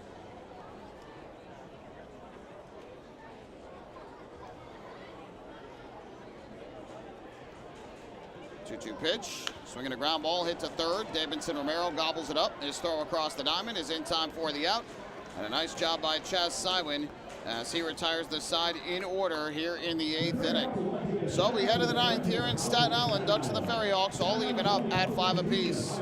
Hey fans, this is pitcher Chris Cepeda. You're listening to Ducks Baseball on the Long Island Ducks Broadcast Network. PSCG Long Island wants you to know how to save energy and money in your home. Did you know energy-efficient appliances can use up to 25% less energy? Here's how to save. PSEG Long Island offers money-saving rebates when you purchase Energy Star appliances. Discover how a little energy efficiency know-how can mean savings in your home. Find more energy efficiency tips, tools, and money-saving rebates at pscgliny.com/save money. Has drinking or substance abuse taken over your life? You are not alone, and recovery is possible. At FCA, our caring team members will work with you to identify a recovery plan that meets your needs. We have virtual and in-person services ranging from treatment to recovery, from prevention to crisis support. Go to our website, fcali.org or thriveli.org for more information and to start your recovery journey today.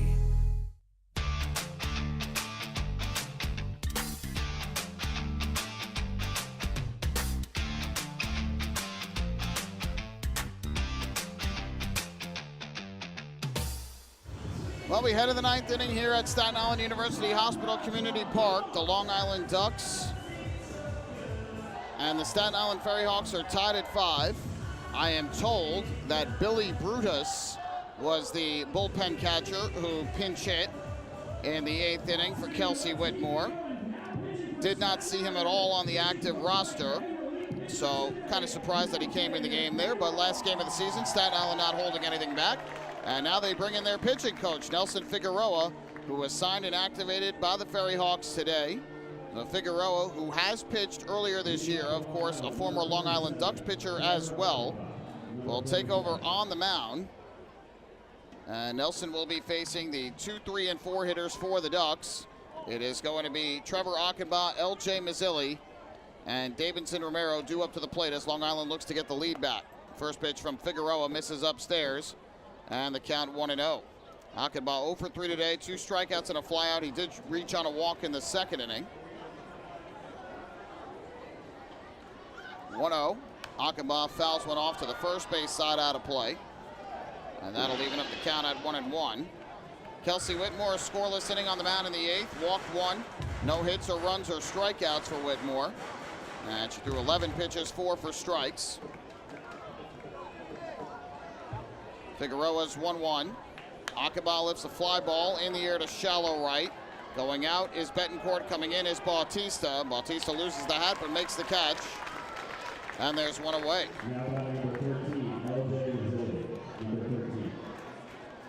Figueroa, as we mentioned, pitched in 1 game this season. He started game 1 of a doubleheader August 9th down in Gastonia. He pitched all 7 innings for Staten Island that day and threw 119 pitches, 69 of them for strikes, but took the loss.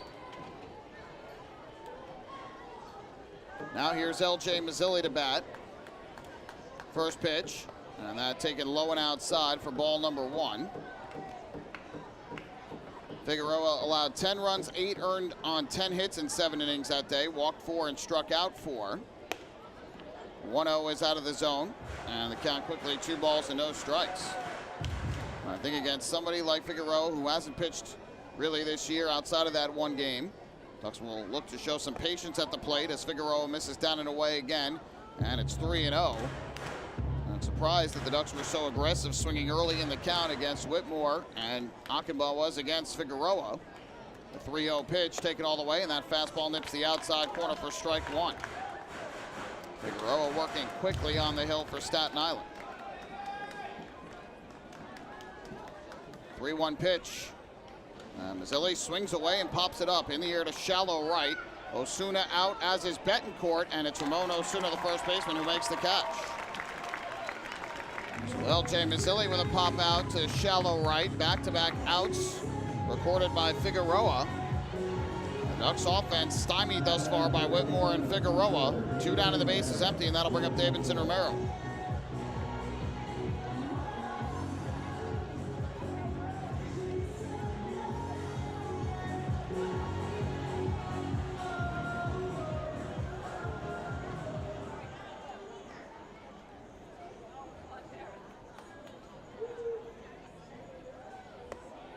First pitch here on the outside corner for a strike to Romero, nothing at 1. Romero has walked twice, grounded to third, and fly to center. It is 4 trips to the plate. The 0-1, down and away. That goes back behind the plate, but Romero will not attempt to take first base. Not really the most fleet of foot. And so that will even up the count at 1-1.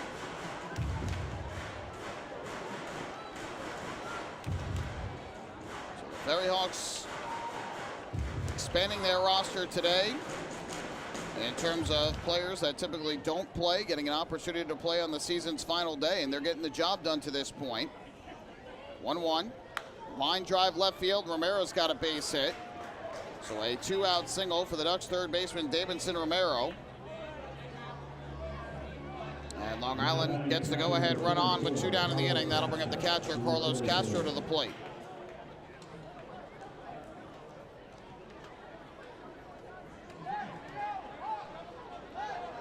Victor Capillon, the closer for the FerryHawks, is going to come out to the mound to have a chat with the pitching coach, Nelson Figueroa.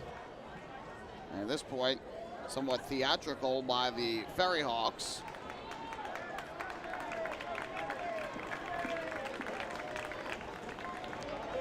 So Capillon with a few words for his pitching coach on the mound, and now Carlos Castro will come up to the plate with 2 down and the runner at first.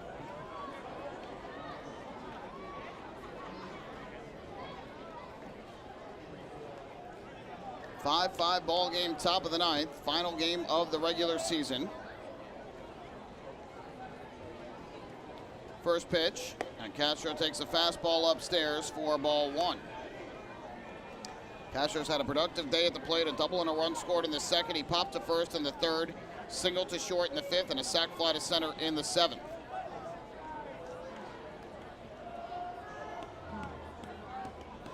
Romero held on at first by Osuna.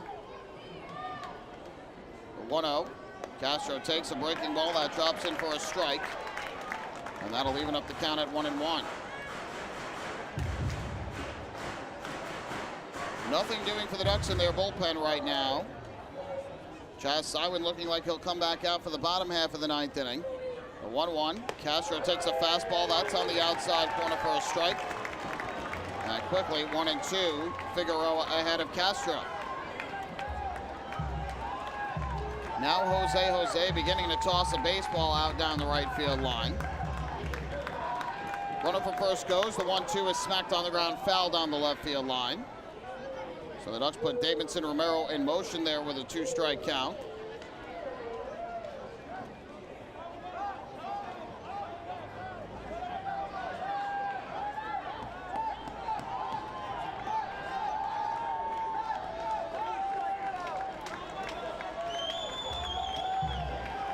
Crowd trying to will Figueroa onto the final strike here to send this game to the bottom of the ninth, tied at 5. 1-2. And Castro takes a fastball up high. It goes off the glove of the catcher Gonzalez, or Noriega rather. So down to second base will go Romero. A break for the Ducks there as they now have the go-ahead run in scoring position.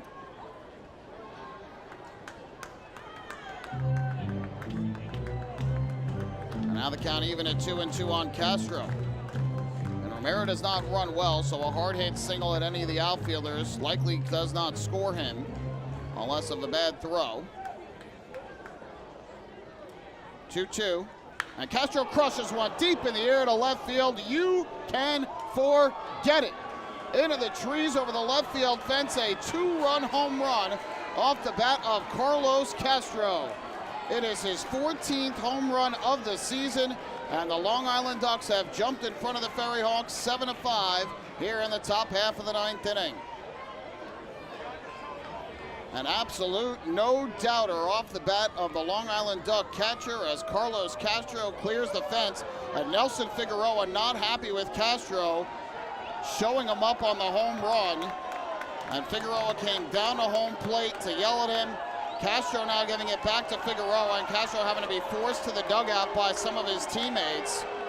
And some fireworks here late in this ball game. Edgardo Alfonso has come out onto the field as well to try and tell his teammates that's enough. Figueroa just did not like the antics of Carlos Castro on that home run over the left field fence.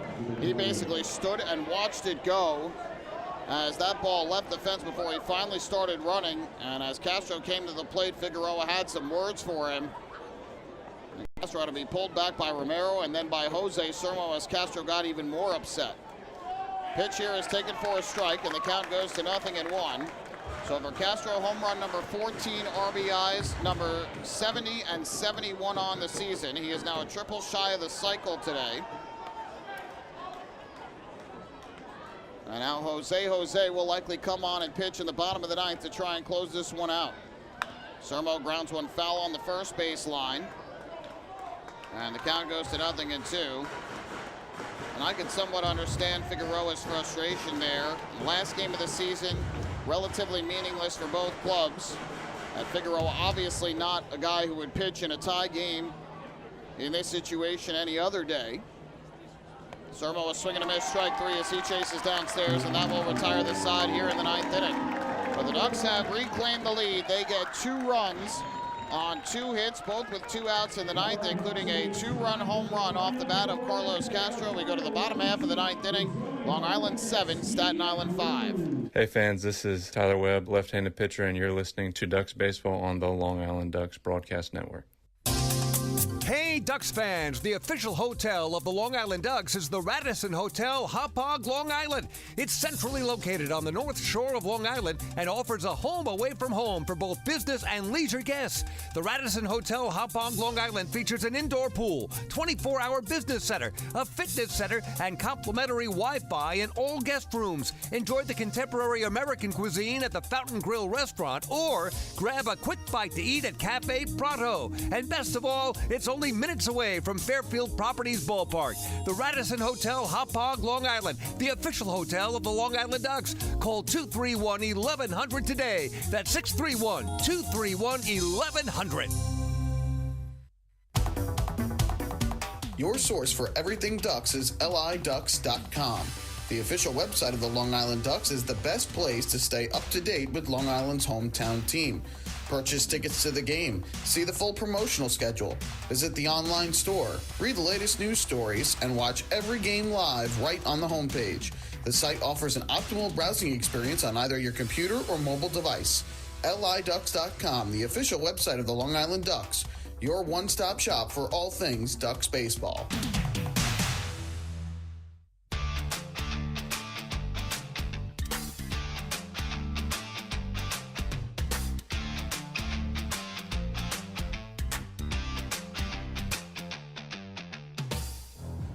On to the bottom half of the ninth inning we go. In the regular season finale, the Ducks have taken a 7-5 lead on a 2-out, 2-run home run by Carlos Castro over the left field fence. And so the Ducks have the advantage by the count of 7-5. And as we head to the bottom of the ninth, Jose will come on and try and close this one out. Chaz Sywin with a scoreless inning in the eighth. He retired the side in order, striking out one.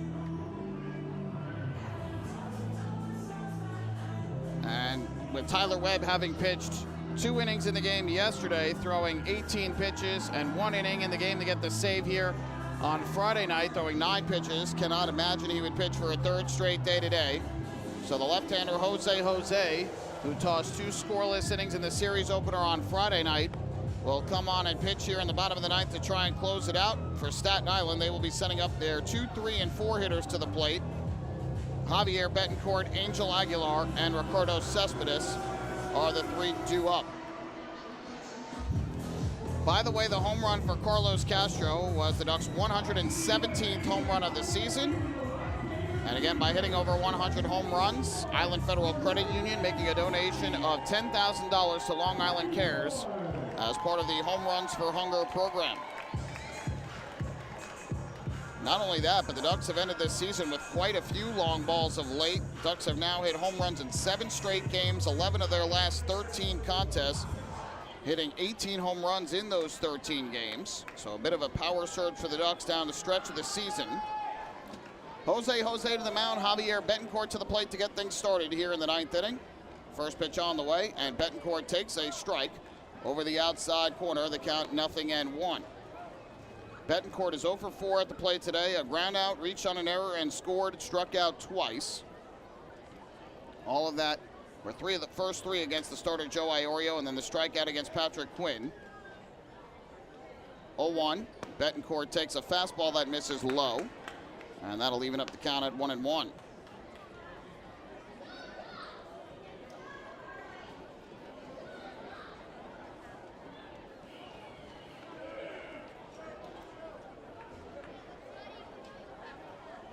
So it'll be a 1-ball, 1-strike pitch from Jose.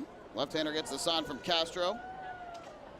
Kicks and fires, and Betancourt pops it up foul back behind the plate. That'll go up and out of play into the seats, and it moves the count to 1-2.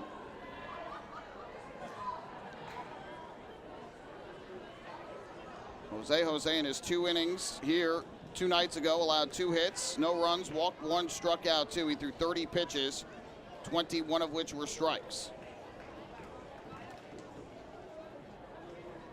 1-ball, 2-strike pitch on the way to Javier Betancourt. Jose deals, and Betancourt takes down in the turf, blocked by Castro. That will even up the count at 2-2. No defensive changes for the Ducks going into the bottom of the ninth outside of the man on the mound in Jose.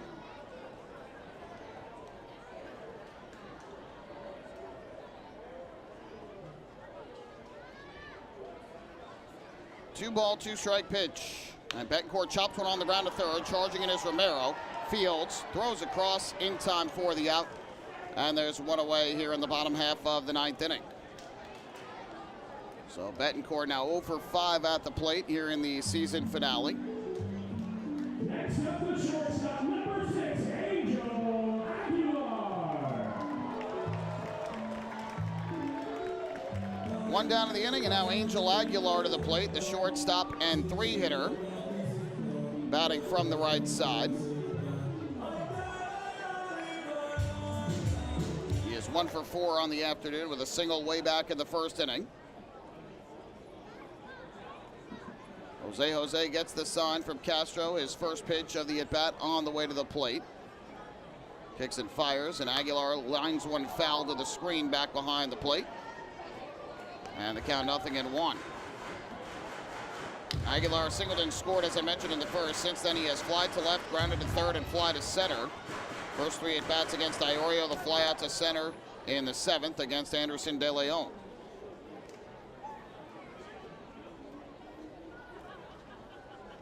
Oh-1. And Jose misses up and inside with a fastball, 1-1. This year, Jose has pitched in 25 games for the Ducks, 3-1 record, a 1.24 ERA. He has 8 holds and 2 saves on the season.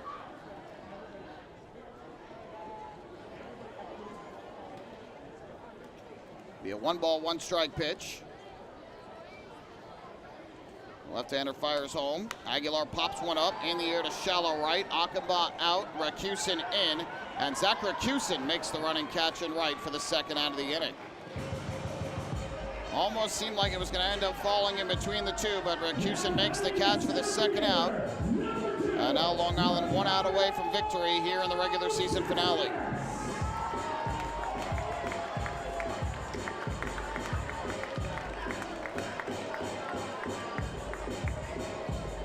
The last hope for Staten Island today is the center fielder Ricardo Cespedes, the lefty hitter and cleanup man who is 2 for 4 today with a pair of singles and a run scored.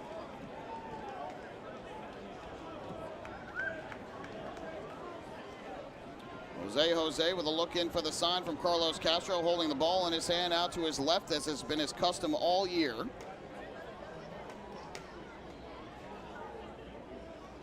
Steps off to go through the signs again with Castro. And now it appears the two are on the same page. First pitch from Jose to Cespedes, and he swings and misses. Way out in front of a breaking ball was Ricardo Cespedes for strike 1. Jose with the Ducks, 4 walks to 36 strikeouts in 29 innings of work this year. He's allowed 22 hits, 5 runs, only 4 of which were earned.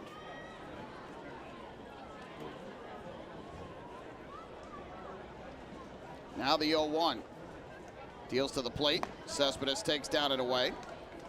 Would not chase the slider, and that'll even up the count at 1 ball and 1 strike.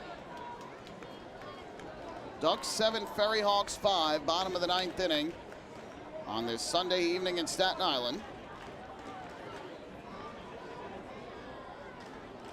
The 1-1. Fastball is on the outside corner, a called strike 2. Just nipped the black. Ricardo Cespedes very upset with the call from Tony Gasandi. And now Jose and the Ducks a strike away.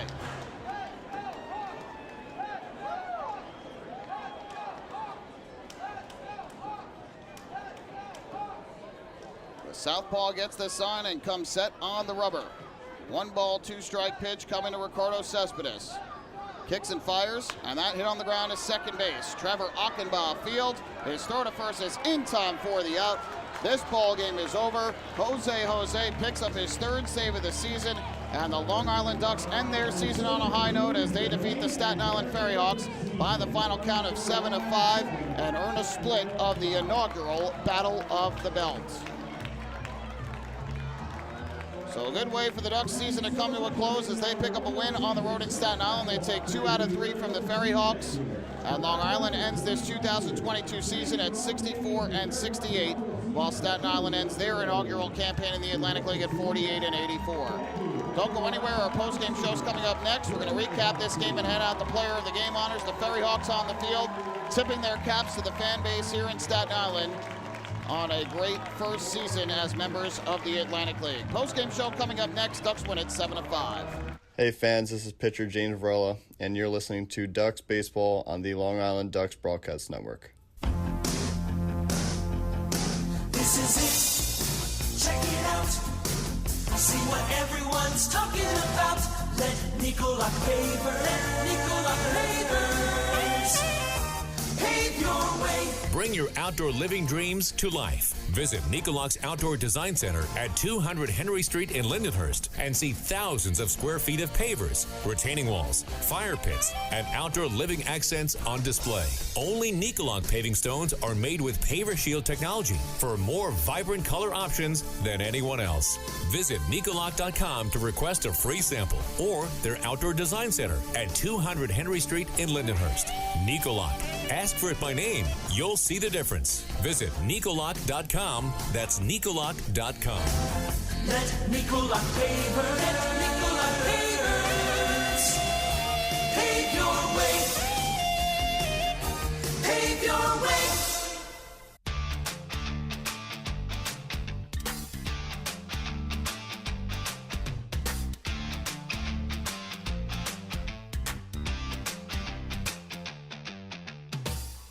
We are back here at Staten Island University Hospital Community Park. The 2022 regular season has officially come to a close, and the Long Island Ducks pick up the victory by the final count of 7-5. The Ducks take this series 2 out of 3 from Staten Island, and so the Ducks and FerryHawks will share the inaugural Battle of the Belt. 34 games between the two teams this season.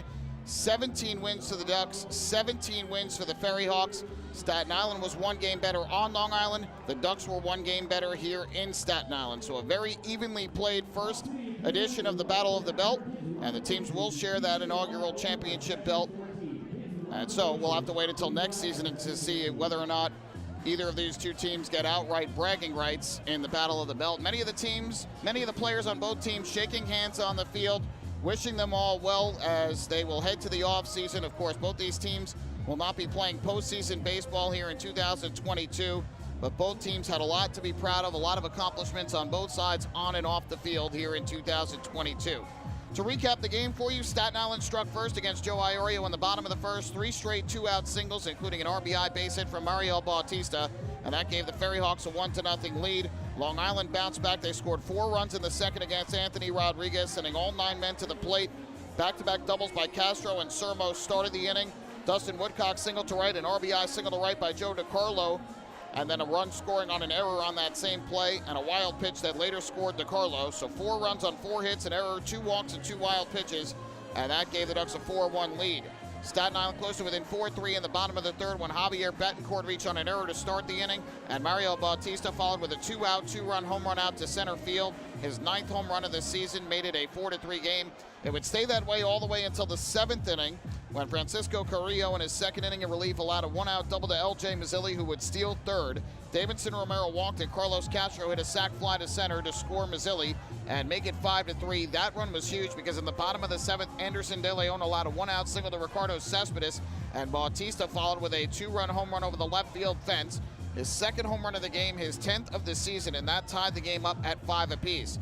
Neither side scored in the 8th. In the 9th, Nelson Figueroa, the pitching coach for Staten Island, made his 2nd appearance of the year. Got the first 2 batters out, but with 2 outs, Davidson Romero singled to left, and then Carlos Castro followed with a big 2-out, 2-run home run over the left field fence. His 14th of the season gave the Ducks a 7-5 lead, and Jose retired the side in order in the bottom half of the 9th inning to give the Ducks the victory in the season finale. Final totals from today's game: 7 runs, 11 hits, 1 error for the Ducks. They left 8 men on base. For the FerryHawks, 5 runs, 11 hits, 1 error. They left a total of 8 on base as well. The winning pitcher, Chaz Sywin, who improves to 1-1 as he picked up the win after tossing a 1-2-3 8th inning. The loser, Nelson Figueroa, falls to 0-2 as he allowed the 2-out, 2-run home run to Carlos Castro in the 9th. Jose, with his 3rd save of the year of the game, took 3 hours and 5 minutes in front of a nice crowd here today of 3,850. Time to hand out today's Player of the Game honors. I'm going to give it to Carlos Castro of the Ducks, who was 3 for 4 with the game-winning home run, 3 RBIs, and 2 runs scored. But we have to give honorable mention as well to Mario Bautista in the losing effort, who was 4 for 4 at the plate with a pair of homers, 5 RBIs, and 2 runs scored. So that's the recap of the game. We're going to take one quick break. When we come back, we will wrap things up on this 2022 season here from Staten Island University Hospital Community Park. Hey fans, this is outfielder and hitting coach Lou Ford, and you're listening to Ducks Baseball on the Long Island Ducks Broadcast Network. When we see Long Island, we see you. Because at Catholic Health, we know that it's your remarkable lives that breathe life into our island. So at every Catholic Health hospital, practice, and care facility, we're able to provide the highest quality, most innovative care for your body, because our culture cherishes your humanity. Long live Long Island. Morning, Dan. How was your weekend? Oh, it was awesome. I took my family to a Ducks game and had a blast. The seats were great. We ate a ton of food, and the Ducks won. They even had amazing fireworks. Oh, yeah, they got a good thing going on there. I took friends to Thirsty Thursday a couple weeks ago and had too much fun. They should totally use us in one of their radio spots. You mean like the one we're doing right now? Sure, that works. Ducks Baseball. Good times every time. Get tickets at liducks.com.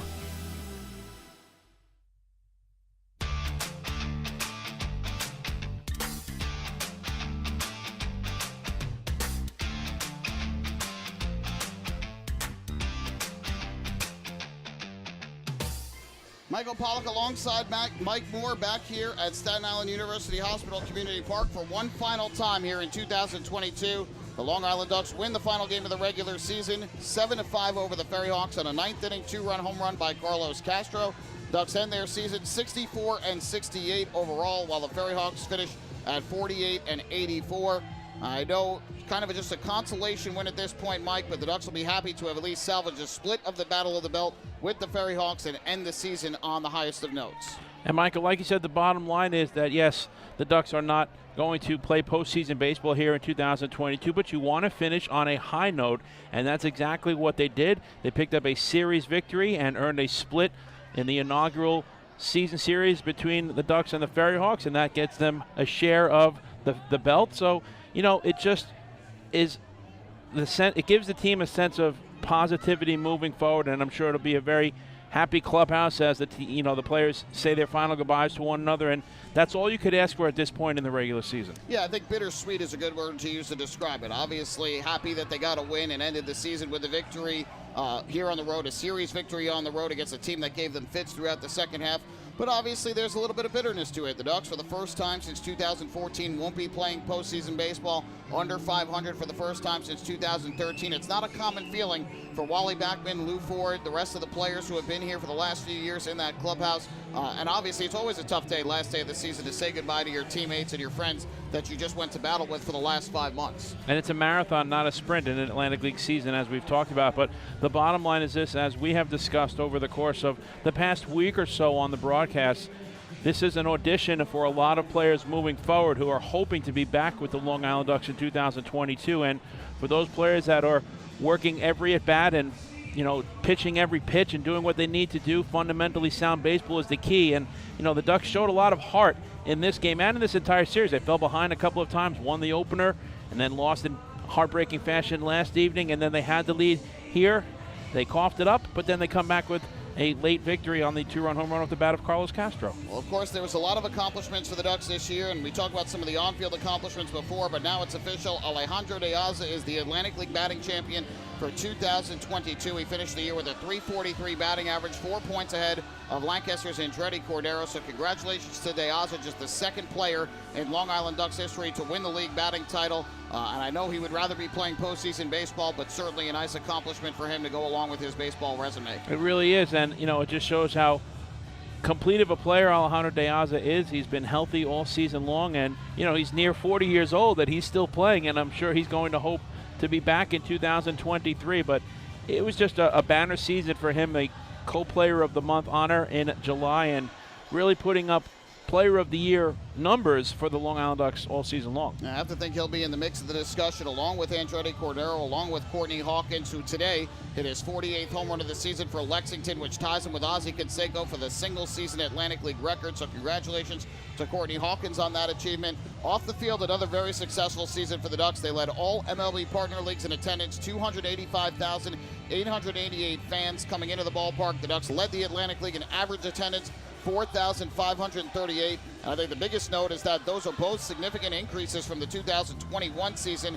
Ducks increased their total attendance by 28%, 61,768 more fans, and their average attendance by 571 fans per game. That's 14%. And certainly coming out of the pandemic, people, I think, were starting to get more comfortable, but it's so great to see Ducks fans once again coming out, flocking to the ballpark and showing their support, even in a season which they didn't have as much success and on the field. All you're trying to do is get back to some sort of normalcy, like you said, since the pandemic took place. And, you know, we've seen the life of those fans each and every game at Fairfield Properties Ballpark. They are just a tremendous fan base, and they made the trip here last night. The faithful flock were wearing their orange shirts in support of the Ducks, and, you know, you just have to give kudos to the Long Island Ducks fans for another job well done. And I know the players really feed off of that when they come to a ballpark and see a sellout crowd, past capacity crowd like we have in Central Islip quite a bit. And really it's a testament to them and their dedication to this franchise. Ducks had 8 of those sellout crowds this year. They're now at 699 all-time, a league record. They will welcome their milestone 700th sellout crowd in all likelihood early during the 2023 season. There will be a lot of exciting things at the ballpark next year. Of course, if you want to sign up already, season tickets and sponsorships are available for the 2023 season. Visit liducks.com for more information or call 631-940-3825 during normal business hours and get started. It's never too early to start thinking about next year, and I'm sure the Ducks fans and the Ducks organization already doing that. Before we head out the door, we have so many thank yous to give. And first, I want to personally give my thank you to my partners here in the broadcast booth, Mike Moore, who joined me all weekend and was a terrific help all season long, bringing you Ducks baseball home and on the road. And, of course, to Chris King and David Weiss, two of the greatest people to work with. It's been a pleasure sharing the broadcast booth with all three of you throughout the course of this season. I wouldn't trade it for anything else. And, Michael, it's been an honor and a privilege in my second season here as one of the broadcasters with the Long Island Ducks. And, you know, it really is just so much fun, especially when I have opportunities to work alongside you. You're the best in the business, and I can't thank you enough. And the one thing that I want to say before we sign off is the off-season is here, but best of luck to you and your wife, Katie, as baby number 1 is on the way soon. And I know that you are so excited about becoming a father. Your son will be here before you know it. So congratulations to that, and here's to a happy, healthy son on the way, and, you know, best of luck moving forward in the offseason, and I know it's going to be well, and you're going to do a terrific job. Thank you so much. I greatly appreciate it. Certainly exciting times coming up in less than 2 months.